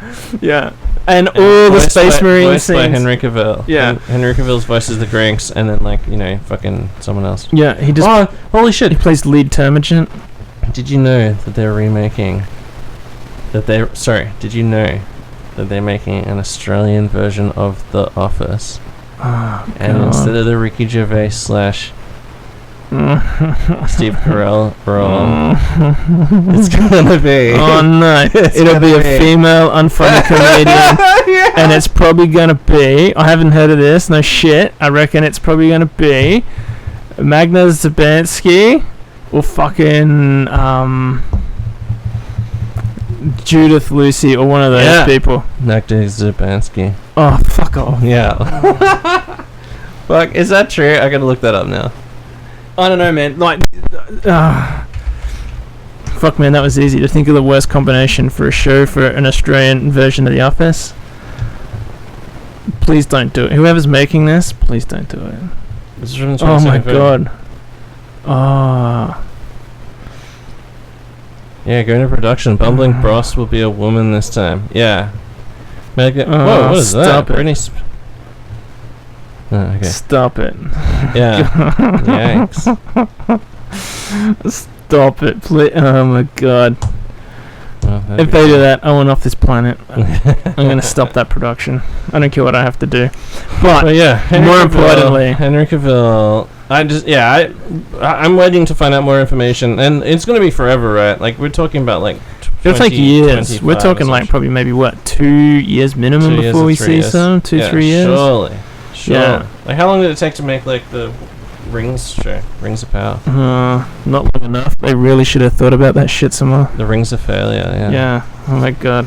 I haven't watched it. I watched like one episode and just went like, ugh. I watched the first... I tried to watch the first episode and then I got distracted by something more interesting, like vacuuming the lounge room. And I never went back. And then my son was like, hey, what's Rings of Power about, Dad? And I'm like, I suppose we could watch that. And I put the first episode on and we got like 20 minutes in and he's just like, what the fuck is this? I'm like, yeah, thanks, good. You've saved us all like 40 minutes. Saved us like hours and hours watching that shit. I don't know, it might get better, but Mecca gave us a pretty good synopsis the other night. Yeah, it's just true, yeah. But hang on, we still got to address one of the most important part of this question. Who will Ariana Grande play? I know who I would have her play. What? Who? You want to hear yours first? I want fucking Henry Cavill to play in I want a Ravena book. So not a sorry, no. So you can I want them to do Eisenhorn, but I don't want Henry Cavill to be Eisenhorn. I want Henry Cavill to be Ravena.